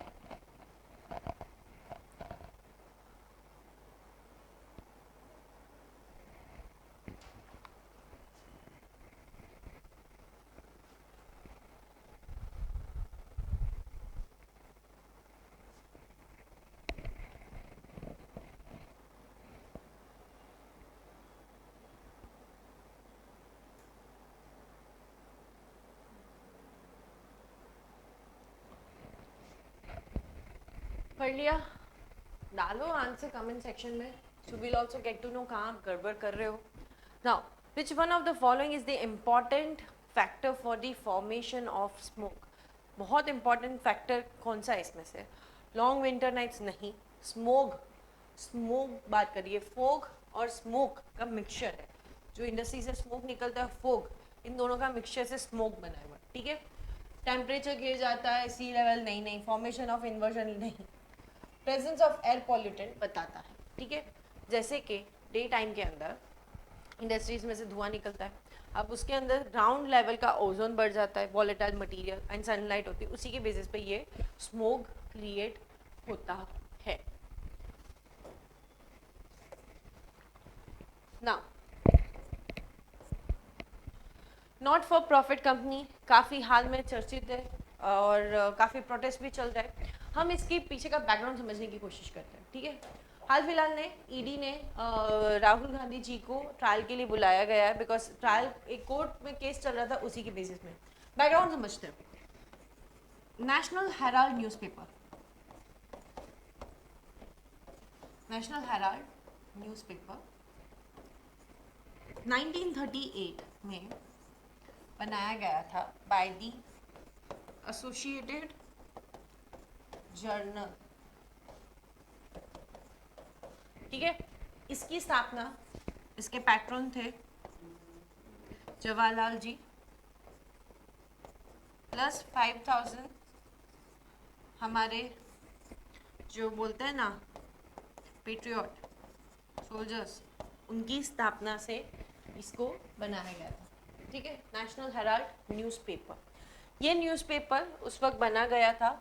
फिर ये न्यूज़पेपर जब हम इंडिपेंडेंट हो गए and Jawaharlal Nehru prime minister बन गए, तब इसके स्ट्रक्चर के अंदर ये 5000 लोग एंड ये था ना उसका स्ट्रक्चर में अंदर, ये चेयरमैन हो गए इस न्यूज़पेपर के, जवाहरलाल नेहरू जी, ठीक है। उस टाइम पे इनके द्वारा 3 पेपर्स निकाले जाते हैं। एक तो नेशनल हेराल्ड खुद इंग्लिश में 3 लैंग्वेज में निकालता है, दूसरा यही हुआ क्वारम आवाज़ उर्दू में, उर्दू के अंदर, और नवजीवन, जो आप नवजीवन सुनते हो ना, ये नेशनल हेराल्ड न्यूज़पेपर ही है हिंदी के अंदर, ठीक है। ये 3 निकाले जाते थे।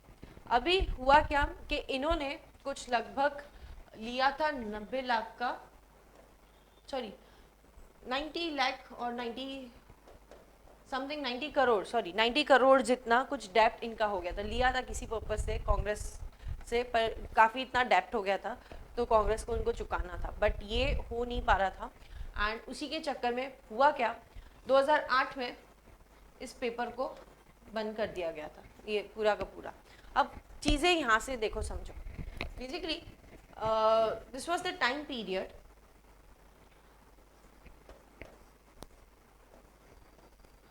यहाँ पे यंग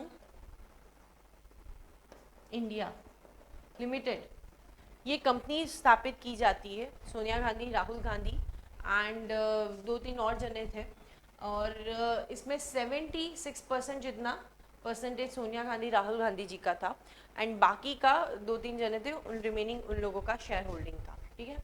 अब ये जो सारी कंपनी बनी थी, ये जो कंपनी बनी थी यंग इंडिया लिमिटेड, यहाँ तक क्लियर है? यंग इंडिया लिमिटेड कंपनी बनी एंड इन्होंने क्या किया, ये जो एसोसिएट जर्नल लिमिटेड थे, जिनका ये नेशनल हेराल्ड सब कुछ जो था, इन लोगों को, कांग्रेस पार्टी को इतना फंड देना बाकी था, ठीक है। इतना पेंडिंग पड़ा हुआ है, कुछ इतना उनका डेप्थ था, पर दे नहीं सक रहे थे। तो इन्होंने बोला कि बिकॉज ऑफ दैट हम क्या करते हैं, हम वो फंड जो है वो चुका देते थोड़ा बहुत कांग्रेस पार्टी को, जो उनका चाहिए होता है, एंड बाकी का हम लोग, इट वाज लाइक ऑलमोस्ट बाकी का हम लोग इसको पूरा का पूरा टेक ओवर कर लेंगे। तो इन्होंने क्या किया, कांग्रेस पार्टी को 50 लाख दे दिए, इसमें से 1 करोड़ की लोन उन्होंने सैंक्शन करी थी कलकत्ता की कोई शेल कंपनी से, बेसिकली शेल फर्म जो कुछ काम नहीं करते, उधर से 1 करोड़ की लोन ली, एंड इसमें से 50 लाख कांग्रेस को दिए, एंड ये एसोसिएट जर्नल लिमिटेड है जो कंपनी, इसके ओनरशिप इन्होंने ले ली पूरी की पूरी। Now thing is, associate journal limited के कुछ 1100 समथिंग जितने शेयर होल्डर्स हो गए, इन सभी की ओनरशिप इनके पास चली गई। अब ये जो शेयर होल्डर्स थे, इनकी चाहे डेप्ट इतना हो, पर अगर पूरा का पूरा नेशनल हेराल्ड उनका बिल्डिंग असेट सब कुछ देख लें तो कुछ 2000 करोड़ का असेट है जो इनके पास चला गया। द थिंग इज दैट कि स्वामी, ठीक है, शुभरंजन स्वामी जो है बीजेपी के उस वक्त, उन्होंने कंप्लेन की कि ये मनी लॉन्ड्रिंग है, आप कैसे ले सकते हो कांग्रेस को चुका के ये पूरी की पूरी कंपनी, यहाँ पे इतने शेयर होल्डर्स, आपसे उनसे कंसेंट नहीं लिया, आप कैसे ले सकते हो, ठीक है। कहीं ना कहीं ये मनी लॉन्ड्रिंग किया गया है, इतना रुपए का जो डेप्थ था उसके सामने आपने 2000 करोड़ का असेट पूरा का पूरा उनका ले लिया है, ये सारी चीज़ें थी। इन्होंने आवाज़ उठाई, इन्होंने बट उस वक्त कांग्रेस पावर में थी, तो उनको थ्रेटन किया था कि आप के खिलाफ एक्शन लिया जाएगा, आप ऐसे डेरोगेटरी चीज़ें बोल रहे हो, वो सब। फिर उन्होंने काफ़ी जगह से सपोर्ट मांगा, हुआ नहीं, काफ़ी डोर खटखटाए। देन 2014 में पावर चेंज हुआ एंड एफआईआर हुआ, केस रजिस्टर्ड हुआ, ट्रायल कोर्ट में चल रहा है। उस वक्त, उससे पहले भी चल रहा था, बट उस वक्त जो ये सारे जो मिनिस्टर्स है या तो सोनिया गांधी जी है, वो सब, उनको इन प्रेजेंट कोर्ट में आने की ज़रूरत नहीं थी, बट कोर्ट केस तो चलेगा, ये उस वक्त कोर्ट में बोल दिया था, ठीक है। उसी कोर्ट केस के बेसिस पे अभी कुछ आया है एंड उस पर ही ईडी ने समन किया है। थिंग इज दैट कि उस वक्त ये जब कंपनी बनी थी यंग इंडिया लिमिटेड, ठीक है, वो कुछ काम नहीं कर रही थी फॉर अ टाइमिंग 2016 तक, कुछ भी उन्होंने काम नहीं किया। बाद में ये नेशनल हेराल्ड न्यूज़पेपर वापस से डिजिटल फॉर्म में शुरू हो गए, ठीक है। अब आज इस यंग इंडिया लिमिटेड का देखो तो 800 करोड़ का खुद का असेट हो चुका है। सो कहीं ना कहीं ये सारी चीज़ गड़बड़ में थी। प्लस ये जो भी कंपनीज बनी है, ये नॉट फॉर प्रॉफिट कंपनीज है, ठीक है, ये ट्रस्ट नहीं है, नॉट फॉर प्रॉफिट कंपनी। तो इसके अंदर क्या डिफरेंस है वो समझते हैं। ये पूरी हिस्ट्री आपको बता दिया क्या चल रहा था। अब कंटेंट देखो यहाँ पे, सी सेक्शन 25 कंपनी एक्ट का बताता है कि कोई भी पर्सन अपनी कंपनी को नॉट फॉर प्रॉफिट कंपनी बना सकता है। उसमें क्या होगा कि अगर individual can obtain it through a company जहाँ पे वो ओन कर रहे होते हैं, इसमें ये कुछ नहीं होता। बेसिकली ये बोला जाता है कि अगर not for profit charitable company हो तो वहाँ पे जो भी इसका प्रॉफिट आएगा वो डिविडेंड में अपने मेंबर्स को नहीं दिया जाएगा, बट प्रमोशन करने में यूज़ किया जाएगा on the basis of art, science, religion, charity, इन सब में, ठीक है। तो जैसे रिलायंस फाउंडेशन है, अजीम जी का है, टाटा रिसर्च है, तो ये सब क्या है, not for profit charitable companies की तरीके से इन्होंने बनाए गए हैं charitable purpose in all this field, ठीक है। जैसे स्पोर्ट है, रिसर्च है, वेलफेयर है, प्रोटेक्शन है, एनवायरनमेंट के लिए, इन सभी एस्पेक्ट को भी ऐड कर दिया गया है। नहीं, now you can see basically इसका मेन पर्पस क्या है ये कंपनी एक्ट में, कि आप एक profit organisation, not for profit organisation बना रहे हो, जिसमें जो भी इस कंपनी का प्रॉफिट होगा आप अपने मेंबर्स को डिविडेंड के तरीके से नहीं देते, ठीक है, आप उसे कहीं और प्रमोशन के कामों में लगाओगे उसी के अंदर। तो ये क्यों लोग नॉट फॉर प्रॉफिट कंपनी बनाते हैं, द रीज़न इज इससे इन्वेस्टर जल्दी आते हैं और इन्वेस्ट यहाँ पे कर सकते हैं। अगर ट्रस्ट बनाए तो they are not actually investing more in the trust, ठीक है। और इसी के बेसिस पे मिनिस्ट्री ऑफ कॉर्पोरेट अफेयर ने बताया कि काफ़ी कंपनीज इस सेक्शन के अंदर फॉर्म हुई, जैसे अजीम प्रेमजी फाउंडेशन, रिलायंस का है, रिलायंस का, कोको कोला का है, अमेजॉन एकेडमिक फाउंडेशन।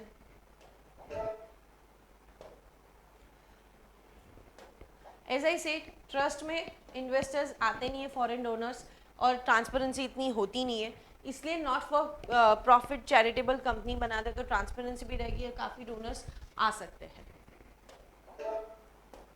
और यही young India limited and national Herald था, और उसी के बेसिस पे ये सब जो हुआ है वो एक मैंने बैकग्राउंड स्टोरी आपको पूरी बता दी, इसलिए ईडी ने अभी समन किया है और बाकी कांग्रेस के द्वारा इतना प्रोटेस्ट किया जा रहा है। Now talking about Sant Kabir, basically संत कबीर के लिए एक academic and research centre president के द्वारा स्वदेशी दर्शन योजना के अंदर मगर यूपी के अंदर एक जगह है वहाँ पे बनाया गया है। यही जगह है जहाँ पे उन्होंने अपनी लाइफ को त्यागा था, दे बिकम मोर्टल। नाउ बात करते हैं संत कबीर की। ये भक्ति मूवमेंट के काफ़ी फेमस सेंट है, निर्गुण भक्ति स्टाइल के अंदर, ठीक है। तो इनके बारे में हम जानते हैं, ये वाराणसी के अंदर बड़े हुए हैं। एट दी एज इनकी बॉर्न हुए थे 1390 से लेके 1448 या 1580, अलग अलग सोर्सेज के अकॉर्डिंग, ठीक है। लोअर कम्युनिटी से थे, झूला कास्ट। आज ये झूला कास्ट इस्लाम में कन्वर्ट हो चुका है। उन्होंने वीविंग सीखा गया था, उन्होंने मेडिटेटिव डिवोशनल एक हिंदू गुरु के अंदर सीखा गया था। वो खुद को एक टीचर एंड पोएट्स की तरीके से उभर के आए थे। ये इलिटरेट थे और ये अपनी दोहा, अपने पद कह के सुनाते थे। ये हिंदू मुस्लिम यूनिटी की बात करते थे। ये गॉड के जो फॉर्म ऑफ वर्शिप है उसके अगेंस्ट थे। उन्होंने बोला था निर्गुण, there is no form, everyone, सभी के अंदर भगवान है, ठीक है। Now Kabir believe deeply radical and he was known for his intense outspoken voice. काफ़ी डोमिनेंट थे रिलीजन और काफ़ी कंजर्वेटिव चीज़ों को अटैक करते थे वो उस टाइम पे, कास्ट सिस्टम हो, उन सारी चीज़ों में। एंड उनके जो भी वर्सेस थे वो ओरली उनके द्वारा बोले जाते थे, इसलिए अज्यूम किया है कि वो इलिटरेट हो गए, ठीक है, बट वी डोंट नो, ऐसा हिस्टोरियन ने अज्यूम किया ना। फेमस जो है उनके डिसाइपल, बेसिकली फेमस गुरु है उनके रामानंद, उन्हीं के ये डिसाइपल है। 14th सेंचुरी जो वैष्णव पोएट थे। बेसिकली रामगुरु हिंदू थे और कबीर रहे मुस्लिम, एंड वो चाहते थे रामगुरु से सीखना। तो उन्होंने एक तरकीब माना कि जब वो सुबह सुबह पानी के वाराणसी का जो घाट है वहाँ पे जाते हैं तो उसके उन्होंने देखा आ रहे तो स्टेयरकेस पे बीच गए। पैर पे जैसे उनका पैर जाने वाला था उनके ऊपर, तो उन्होंने देखा कि नीचे कोई ले डाउन करा हुआ है, तो उन्होंने तुरंत बोला राम राम। तो तुरंत कबीर उठ के बोले कि आप मुझे अपना शिष्य बना दो।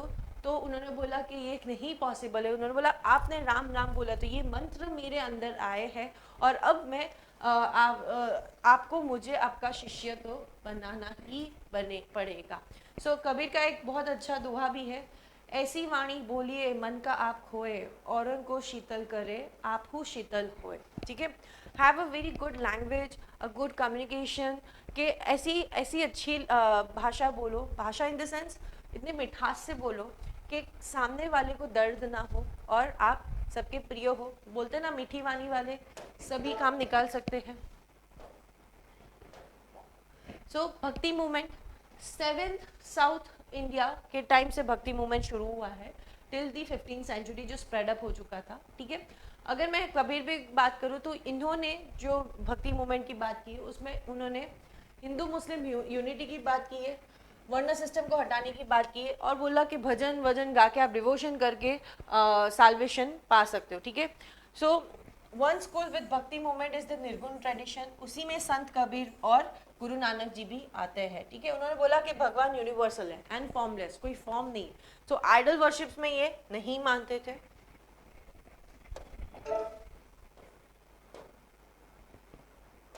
सो we can see dohas, padas and shabdas, ये कबीर के द्वारा कंपोज किए जाते थे। ठीक है, ये रायदास जो लेदर वर्कर थे, दादू अ कॉटन कार्डर, ये सारे के सारे पोएट सेंस बन के इमर्ज होके आए, जिन्होंने सोसाइटी, एक एग्रेरियन सोसाइटी कैसे बनाए उसकी बात भी की थी। ठीक है, कबीर काफ़ी क्रिटिक थे रिलीजन एंड कास्ट के बेसिस पे। उन्होंने बोला कि जो इस्लाम एंड हिंदू है हमारी सोसाइटी इसकी सिंथेसाइज पे होनी चाहिए मॉडर्न टाइम। ठीक है, his strong dissent toward religion is somewhat muted. आज उनके जो भजन है जो आज हम सुनते हैं उनमें कहीं ना कहीं वो काफ़ी डिसेंट करते हैं, और काफ़ी अलग अलग चीज़ों के ट्रेडिशन को इन्होंने इधर इनकलकेट भी किया गया है। बात करते कबीर के बारे में, तो कबीर कोई भी रिलीजियस बुक को मानते नहीं थे। ठीक है, ये बोलते थे कि मैं राम बोल रहा हूँ, पर राम मैं एक अवतार नहीं बोल रहा विष्णु का, बट क्लैरिफाई कर रहा हूँ कि इट इज़ डिवाइन, सब ओपन, सब गॉड है, चाहे मुस्लिम हो या हिंदू, सभी के भगवान एक है, ऐसा वो बोल रहे। ठीक है, और सभी के भगवान एक पे ही, सभी के अंदर भगवान होते हैं। एवरी ह्यूमन बीइंग और every living thing in this planet is having a God inside that. ठीक है, फिर इधर आप देखो कबीर की लेगेसी। सो बेसिकली बहुत ही हम्बल थे, इनके द्वारा इनके पीछे फॉलोवर्स ने कबीर पंथ बनाया गया था, और यहाँ पे काफ़ी दलित कम्युनिटी के मेंबर भी इसके मेंबर्स हैं। बेसिकली ये पंथ बना गया था 1650 के टाइम पे, एंड माना गया है कि यहाँ पे फिर जाके एक स्क्रिप्चर भी बनाई गई थी जो जिसे बोलते हैं बिजक, जिसको कबीर की जो भी कंपोजिशन है उसमें डाला है वो होली स्क्रिप्चर मानी जाती है। बेसिकली लिखा गया था बहुत टाइम के बाद, एंड उसका एक स्क्रिप्चर गुरु ग्रंथ साहिब के अंदर भी मिला गया है, तो ओरिजिनल कंपाइलेशन उसमें भी है। ठीक है, सो सिख ट्रेडिशन के अंदर कबीर को एक हिंदू माना जाता था, एंड मुस्लिम में उनको सूफी सेंट माना जाता था। ठीक है,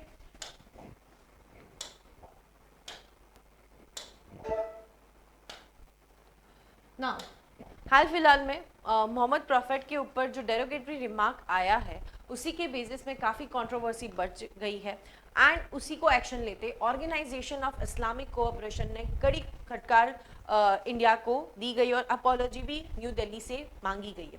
now thing is that earlier OIC एक ऐसी संस्था है जो बनी गई है 1968-9 के द्वारा में। ठीक है, इधर 57 मेंबर्स है, majorly 53 are Muslim countries itself. India इसका मेंबर नहीं है, दो इंडिया में सबसे ज़्यादा मुस्लिम लोग हैं, पर फिर भी इंडिया इसका मेंबर नहीं है। काफ़ी टाइम तक पाकिस्तान ने ब्लॉक भी किया था, बट रिसेंटली अगर आप थोड़े साल पहले देखते तो OIC में पहली बार हमें एज ए इन्वाइटी बुलाया गया था कि हमारे इतने रिलेशन इम्प्रूव हुए थे, but because of this sudden the things which has been said has make our relation ruined, जो काफ़ी ख़राब भी है, कंट्रोवर्सी भी इसमें काफ़ी हो चुकी है, और उसी के लिए OIC ने काफ़ी फटकार मारा है, और वो भी एक मेंबर नहीं, काफ़ी लोग इसमें इन्वॉल्व है, जैसे कि UAE जो हमारा सिक्योरिटी पार्टनर है, काफ़ी चीज़ें हम उससे लेते हैं, इम्पोर्ट एक्सपोर्ट तीसरे नंबर पे उनसे हम करते हैं। ओमान, जॉर्डन, पाकिस्तान, मालदीव्स, वो स्ट्रांगली कंडेम कर रहे हैं इंडिया के तरफ से जो दो बीजेपी लीडर ने ये रिमार्क दिए गए हैं। अभी क्यों इम्पोर्टेंट है वो समझो। सी यू कैन सी ये ऑर्गेनाइजेशन इंपॉर्टेंट है, पढ़ लो। 1960 टाइम में बनी गई थी, 57 मेंबर्स है, 53 मेजोरिटी मुस्लिम है, बाकी के मेजोरिटी मुस्लिम नहीं पर वो ओआईसी के मेंबर्स हैं। 1.8 बिलियन आज के टाइम में ये ऑर्गेनाइजेशन रिप्रेजेंट करती है। ये ऑर्गेनाइजेशन एक कलेक्टिव वॉइस है मुस्लिम लोगों की इन दी वर्ल्ड के किस तरीके से उनका प्रोग्रेस हो, हारमोनी में सब रहे, सबका इंटरेस्ट है। प्लस ओआईसी परमानेंट डेलीगेशन देती है, यूएन के अंदर इनका प्रेजेंस है, ईयू में भी इनका प्रेजेंस है। देखो West Africa and South America की भी कितनी कंट्रीज है जहाँ पे मुस्लिम पॉपुलेशन है, मेजोरिटी में नहीं बट लार्ज नंबर में वो भी इधर रिप्रेजेंटेड है, ठीक है। रशिया, थाईलैंड ये ऑब्जर्वर है, यहाँ पे भी certain amount of Muslim population है। क्यों इम्पोर्टेंट है इंडिया? सी यूएई, ये सारी कंट्रीज है ना जिससे हम हमारा ऑयल, क्रूड ऑयल, गैस लेते हैं। सो हमारा इम्पोर्ट काफ़ी उन पर, हमारा एनर्जी सिक्योरिटी काफ़ी रिलाई करता है। सेकेंड, दिस होल रीजन, यहाँ पे हमारे सबसे ज़्यादा इंडियन लोग काम करते हैं, जाते हैं, ठीक है। रेमिटेंस भी आता है काफ़ी ज़्यादा यहाँ से ही, तो ये काफ़ी इंपॉर्टेंट है। Plus UAE is the third number on India for the terms of import export, जो ट्रेड होता है उसमें तीसरे नंबर पे यूएई आते हैं, तो काफ़ी इम्पॉर्टेंट है gulf reason.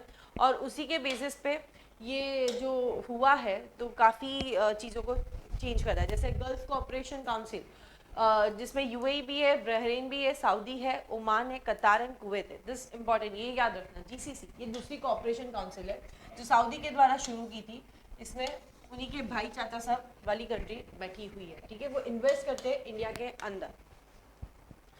Now UAE, as I'm saying, it's a third largest trading partner of India, second in the export and import when these are counted individually. UAE actually US and China के बाद में 72.9 billion dollar जितना trade volume India के साथ करता है, सो काफ़ी important है। और विद दिस अगर हमारे रिलेशन बिगड़ते हैं तो ये अच्छी बात नहीं है। सो कुछ भी ऐसे रिमार्क्स, एनीथिंग जो है वो काफ़ी रिलाई करता है आपका इंटरनेशनल रिलेशन से। Consider the following statement regarding open cast mining. Open cast mining क्या है एंड उसके स्टेटमेंट्स दिए गए। ये ज्योग्राफी का क्वेश्चन है, थोड़ा समझो और आंसर देगा कमेंट सेक्शन में आंसर।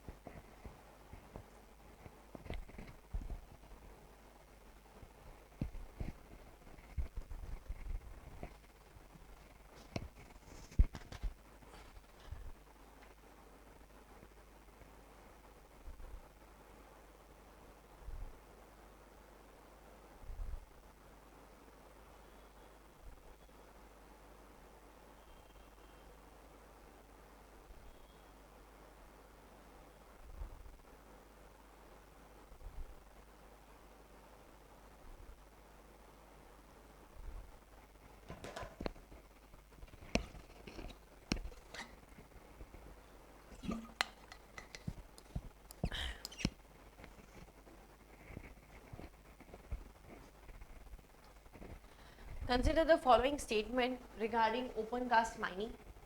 Open cast mining एक surface mining technique है for extracting rock or minerals from the earth. First statement is correct. It require extensive tunneling into the earth. नहीं, ये different type की mining technique है। Open cast में ऐसा कुछ नहीं करना होता है। कोल प्रोडक्शन इंडिया में सबसे ज़्यादा ओपन कास्ट माइनिंग से ही आता है। So third statement is correct. So 1 and 3 answer is C.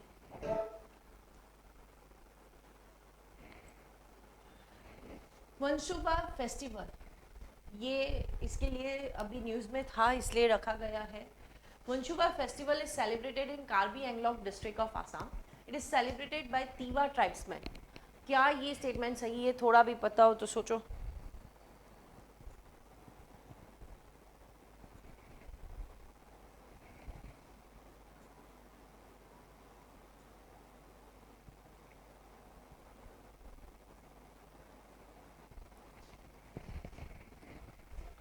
Mansuba festival is celebrated in Karbi Anglong district of Assam. Yes, correct. ये तीवा ट्राइब्समैन के द्वारा ही मनाया जाता है, तो दोनों ही स्टेटमेंट सही है। You can see the image over here. So Tiwa tribesman traditional dance form कर रहे हैं ये वंसुबा फेस्टिवल जो कार्बी एंगलॉन्ग में है। ये बेसिकली एग्रीकल्चर ओरिएंटेड फेस्टिवल होता है जो वहाँ पे कि हमारी फसल कैलेमिटीज़ एंड पेस्ट से बची रहे, उसके लिए बनाया जाता है। Tiwa tribesman Mansuba festival in the Assam Karbi Anglong region. Now environment index in India, हाल फिलहाल में एनवायरनमेंट परफॉर्मेंस इंडेक्स आया गया है और इसमें इंडिया का रैंक सबसे लास्ट है। 180 कंट्रीज में से निकाला जाता है and India is the bottom at the ranking. So पहले जो आया गया था 2 साल पहले, that was India rank at that time 168। आज इंडिया काफ़ी नीचे आया, मतलब ऑलमोस्ट लास्ट में पहुंच गया है। And second thing over here कि इंडिया आज तक 150 रैंकिंग से ऊपर कभी गया है ही नहीं। सो ऐसा तो क्या हुआ कि इससे हाल फिलहाल में गवर्नमेंट इसको मान नहीं रही, इसके लिए कमेंट भी किया है कि एक्चुअली इसके अंदर काफ़ी सारी चीज़ें कंसिडर नहीं करी है, ये रैंकिंग सही नहीं है। सो लेट्स अंडरस्टैंड कि ये किसके द्वारा निकाला जाता है, क्या इशू है। सी, ये निकाला जाता है वर्ल्ड इकोनॉमिक फोरम के द्वारा। वर्ल्ड इकोनॉमिक फोरम के साथ Yale centre, environment law and policy in Columbia University, ये तीनों मिलके ये निकालते हैं। बेसिकली ये बाइनियल है, 2 साल में एक बार निकलता है। पहले इसका नाम था एनवायरमेंट सस्टेनेबिलिटी इंडेक्स, अब इसका नाम है एनवायरमेंटल परफॉर्मेंस इंडेक्स। ये एनवायरमेंट हेल्थ के ऊपर रैंकिंग कंट्रीज को देता है। बहुत 40 परफॉर्मेंस इंडिकेटर है एंड 180 कंट्रीज को रैंक किया जाता है। 3 कैटेगरी में डाल दिया है, climate change, environment health, ecosystem Vitality, इसी के अंदर है। और भी 3 डाले गए हैं, 2050 टारगेट नेट न्यूट्रलिटी का, ठीक है। एंड यहाँ पे काफ़ी कंसर्न कार्बन एमिशन उन सबको दे दिया गया है। तो ये जो है ना, सभी कंट्री को 2050 के एस्पेक्ट से दिया है, डेवलप हो या डेवलपिंग, इसी के फैक्टर में काफ़ी सारी गड़बड़े है। अब हम वो समझते क्या है। तो ये याद रखना, वर्ल्ड इकोनॉमिक फोरम निकालता है इन 2 यूनिवर्सिटीज़ के साथ मिलके, येल एंड कोलंबो। इंडिया का रैंक पहले था 2020 में 168, 2 साल के बाद अब ये रिपोर्ट आई है तो अभी रैंक इंडिया का ऑलमोस्ट 180 हो गया। उस वक्त हमारा 26.9 जैसा कुछ स्कोर था, अभी 18.9 है। हम पाकिस्तान, बांग्लादेश, म्यांमार, वियतनाम, इनसे भी पीछे है। डेनमार्क ने टॉप किया है इस बार, हर बार वही सही कंट्रीज टॉप करती है। इंडिया का स्टेटमेंट है कि ये अनसाइंटिफिक मेथड से करा है, क्योंकि यहाँ पे आपने क्लाइमेट चेंज को ज़्यादा वेटेज दिया है, कार्बन एमिशन को वेटेज नहीं दिया है, plus wetland, other carbon sinking source, उन सबको फैक्टर्स को कंसीडर नहीं किया है। और जो बेसलाइन है 10 साल का एवरेज, वो सही से बेसलाइन डेटा नहीं यूज़ किया गया है। वेटेज आपने किस तरीके से सबको वेटेज दिया, उसमें भी इशू है, ठीक है। इसलिए बोला कि because of shifting of weightage on many indicator, India का ये रैंकिंग आया गया है। सो you can see over here, green house gas emission में इंडिया का रैंकिंग है 171, बायोडाइवर्सिटी हैबिटेट में ये है, PM 2.5 में, वेस्ट मैनेजमेंट में, एयर क्वालिटी। इस बार एक्चुअली उन्होंने क्या किया है, वो जो 3 क्राइटेरिया आपने देखे ना, एनवायरनमेंट, हेल्थ और वो सब, इसके साथ बोल दिया 2050 तक इसने काम किया, क्लाइमेट चेंज भी डाल दिया गया। फिर यहाँ पे बात की है कि प्रोटेक्टेड एरिया कितने हैं, क्वालिटी ऑफ मेंटेनिंग वो नहीं कंसिडर किया है, ठीक है। प्रोटेक्टेड एरिया कितने हैं, एयर पॉल्यूशन जो नए पैरामीटर्स आए उसे भी इसमें डाला गया है। सो you can C India is the last in this. Afghanistan is 81, Sri Lanka 132, China 160, Nepal 162, काफ़ी लास्ट में इंडिया का ये आया है। सो इसलिए सरकार के द्वारा बोला गया कि नहीं नहीं ऐसा है। But let's see, Denmark, UK, Finland, Malta, Sweden ये टॉप में है। ना ऑब्जेक्शन क्या है कि आपने 2050 सेट सबके लिए रखा, हमारा तो target 2070, developing and develop countries का अलग अलग टारगेट, आपने सबको एक ही नज़र से देखा गया, ठीक है। यहाँ पे green house gas projection for 2050, इसको आपने ज़्यादा वेटेज दे दिया है रेदर देन कार्बन एमिशन, ठीक है। टाइम पीरियड जो कंपटीशन का है उसमें भी प्रॉब्लम रखी है। अदर फैक्टर्स आपने निगलेक्ट किए, जैसे कि हमने कार्बन सिंक्स बनाया, एनर्जी एफिशिएंसी पे हम काम कर रहे हैं, हमने हमारी रिन्यूएबल एनर्जी कैपेसिटी बढ़ाई, उस सब को आपने कंसिडर नहीं किया है।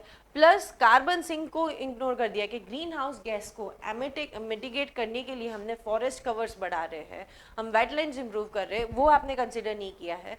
प्लस इंडिया की लो एमिशन ट्रेजेक्टरी हिस्ट्री का अगर देख लो तो डेवलप कंट्रीज से तो कम ही है, वो भी आपने हिस्ट्री भी इग्नोर कर दिया है। So government has objected that the low weightage given to per capita green house gases is just 2.6 compare to the climate change parameter जो आपने डाला है।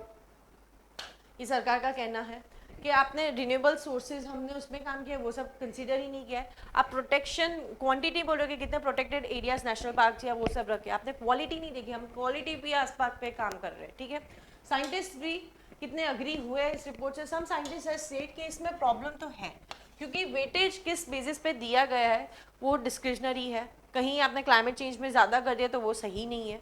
आपने सभी को 2050 के आधार पे करा है, वो भी सही नहीं है according to the scientist. So उसी के बेसिस पे उन्होंने बोला कि ये थोड़ा वेटेज एंड इसका इशू है।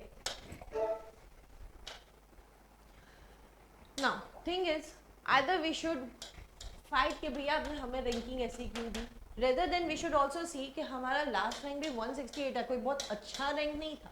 India need to focus more on sustainable development pathway rather than to get carried away with the rankings. Now, the question ये काफ़ी न्यूज़ में था, बोला गया था कि सबसे पहला एक ट्राइबल के द्वारा इंडिपेंडेंस मूवमेंट करा गया था।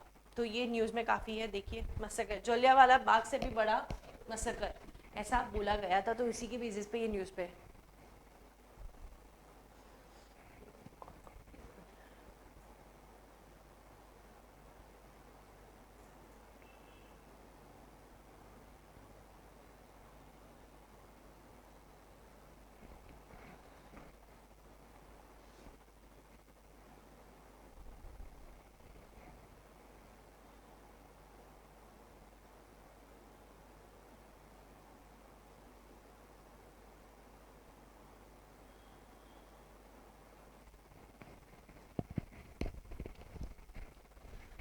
So you can see over here that जो मनागर मासकर है जलियांवाला बाग के द्वारा हुआ गया, उससे पहले का मासकर है या बाद का, ये स्टेटमेंट में दिया गया है, ठीक है।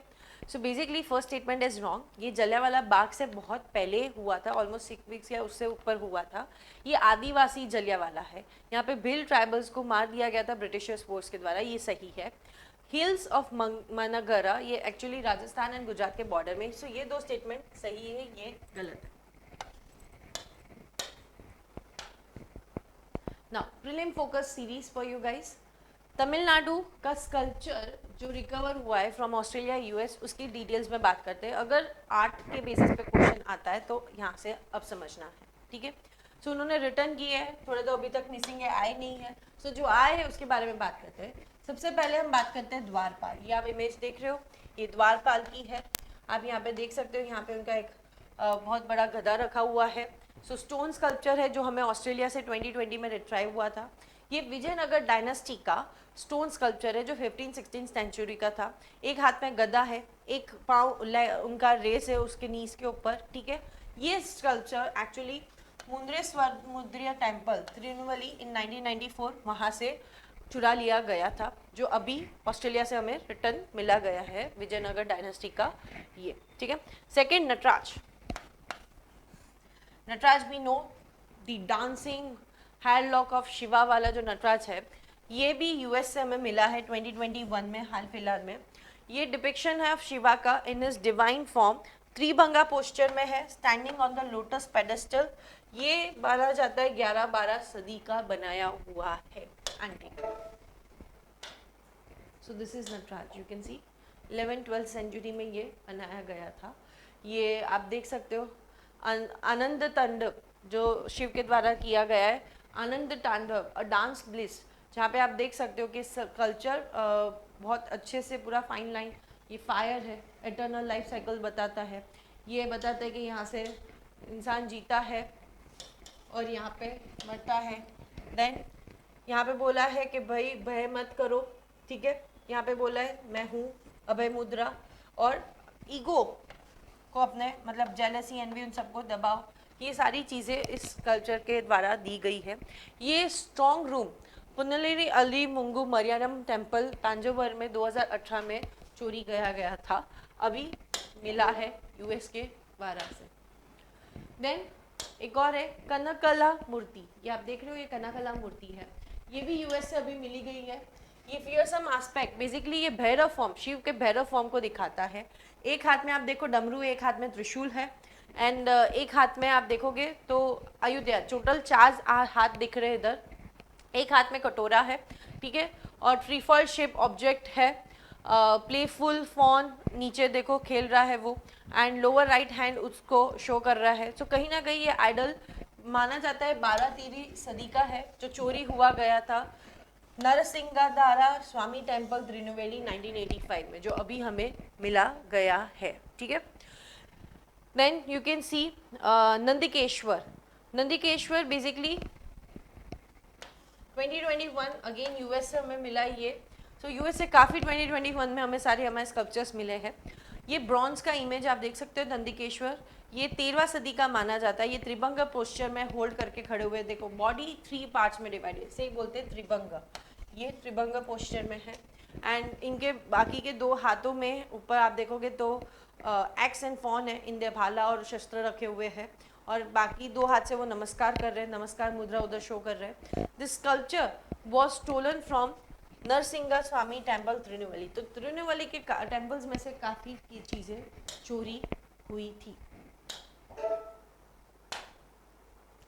ना 4 आर्म वाले विष्णु जी, तो आप देख सकते हो लोटस के ऊपर खड़े हैं, एंड यहाँ पे अभय मुद्रा में है, ठीक है, होल्डिंग एट्रीब्यूट्स। पीछे आप देखो शंख एंड चक्र हाथ में है, lower right hand is the abhaya मुद्रा।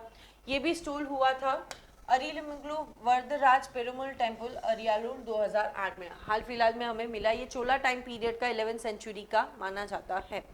गॉडेस पार्वती, आप ये देख रहे हो, ये गॉडेस पार्वती लोटस के ऊपर पेडेस्टल के ऊपर खड़े हुए हैं, हाथ में लोटस पकड़ा हुआ है, ठीक है। The right is hanging down near her कटी, यहाँ पे उनके हिप पोर्शन के पास, थाई एंड हिप पोर्शन के पास उनका राइट हैंड ऐसे लेकर रहा है, एक हाथ में लोटस है। ये इमेज डिपिक्ट करता है चोला पीरियड का स्कल्पचर 11वीं सेंचुरी का। ये स्कल्पचर भी चोरी हुआ था सेम टेम्पल से। तो ये सारी चीजें हमें वापस से रिट्राइव हुई है। एक और है संबादार, माना जाता है कि गॉडेस उमा ने उनको खीर दी थी, एंड बच्चे थे, और तब से ही उनके अंदर भक्ति मूवमेंट, मतलब तब से ही वो प्रेस करने लगे शिव जी को, ठीक है। सो इन्फेंटेड फॉर्म में थोड़ा दिखाया गया है और थोड़ा स्पिरिचुअल फॉर्म में भी दिखाया गया है, बच्चों की क्वालिटी डाली गई है। ये बहुत बड़े फेमस जो 3 प्रिंसिपल सेंट थे साउथ इंडिया के भक्ति मूवमेंट में, उसमें से एक थे सांबदा, ठीक है, वन ऑफ दी मूबार। सो ये हमें ऑस्ट्रेलिया में से इनकी स्कल्पचर हाल फिलहाल में मिली है। Standing child Sambanda. Now next topic, world first fishing cat census in Chilka. So Chilka lake जो हमारा एक सबसे बड़ा, हम बोलते हैं largest brackish water lagoon Asia का, वहाँ पे ये फिशिंग कैट है। ये नॉर्मल कैट की साइज से काफ़ी बड़ी है, और ये पानी में तैरती है, आप देखोगे तो ये मछलियों को खाती है, ठीक है।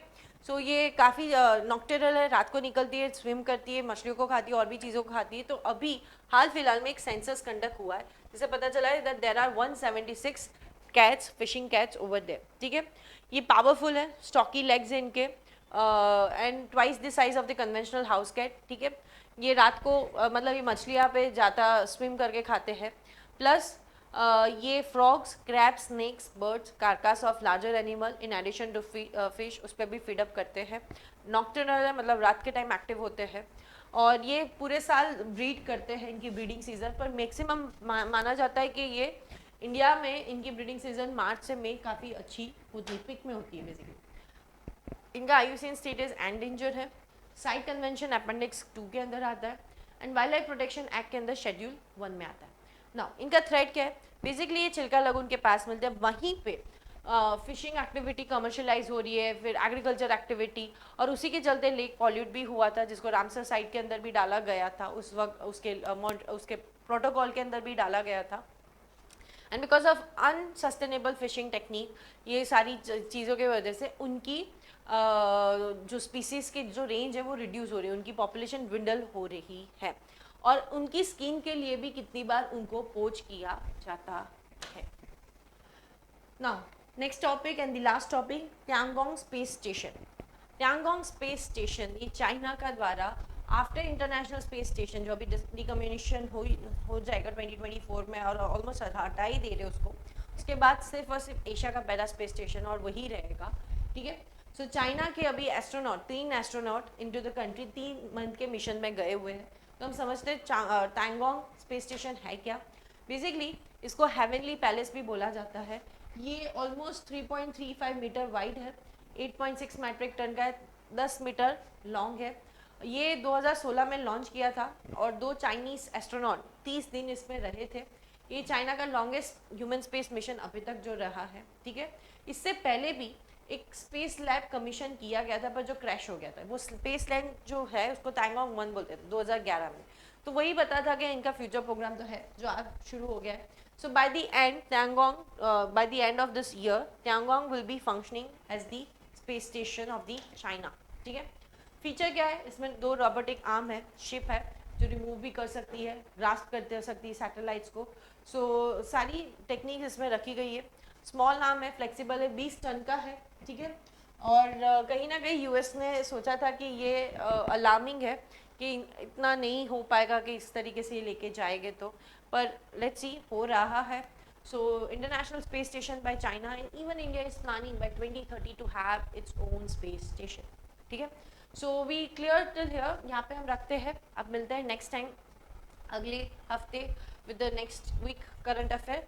Till that, thank you guys.